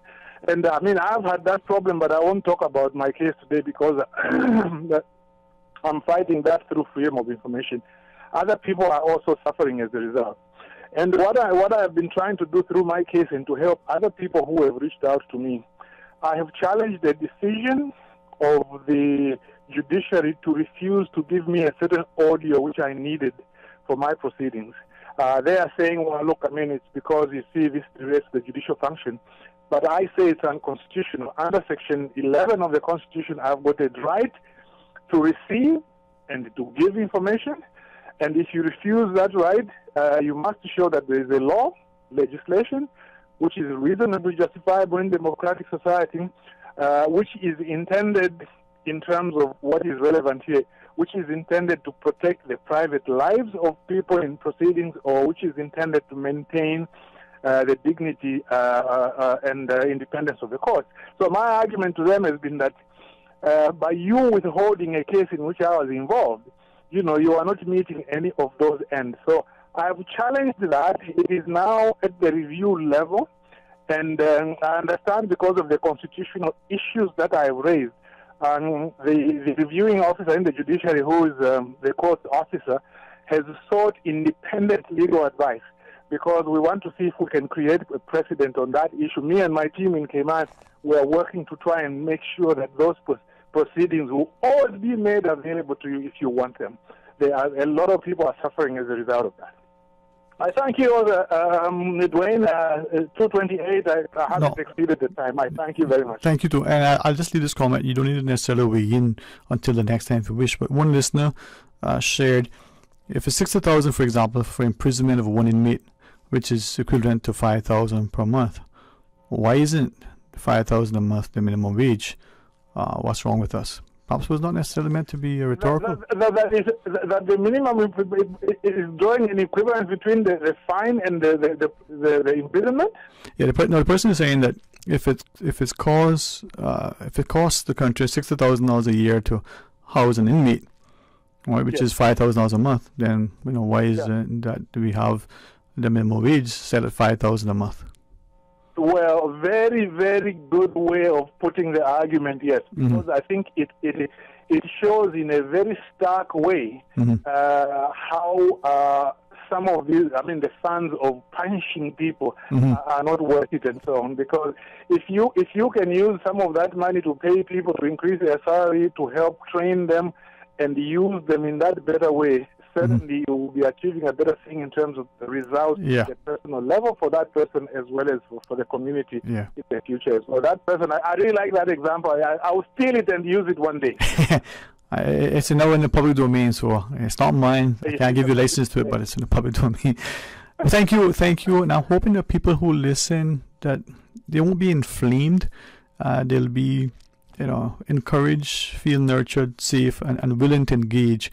And even as I sometimes attempt, and I use the word kindly, to share, through some sort of humor, that maybe it'll resonate with some as a serious thing to consider. But thank you so much for always being so insightful. All right? Thank you, sir. Thank you. Blessings to you.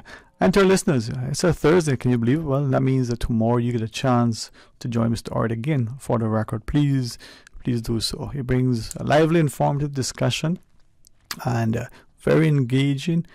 I think when you come away, you're well poised to go through the day, especially now it's a Friday. You can have much to reflect on. Tomorrow, after our midday news, we'll give you the weather and all the good things. Yes, that our talk today. We want you to be a part of it. The Cayman Renewable Energy Association, as I'll call them, their delegates will be a part of our panel discussion as we look at things that we need to consider and have a very, very informative discussion. So that's the plan for tomorrow. God's willing, we'll be a part of that. Please continue to stay tuned to Radio Cayman. It not only keeps you informed in a very timely manner, but the very best music that you can hear. It's right here on Radio Cayman. Until tomorrow, be blessed. Talk Today is brought to you by Subway, open 24 hours in Countryside, Anderson Square in Georgetown, and Centennial Towers in West Bay. And by the Ministry of District Administration, Tourism and Transport. Explore your history, explore your land, explore your sister islands. MedLab in Smith Road Plaza, your complete medical laboratory solution. Call 949-7331. Talk Today is proudly brought to you by Pirates Fest 2022. Stay in the know. Get the full event lineup at piratesfestcayman.com. And Savannah Pharmacy in Countryside Shopping Village. Convenient opening hours, including Sundays and holidays.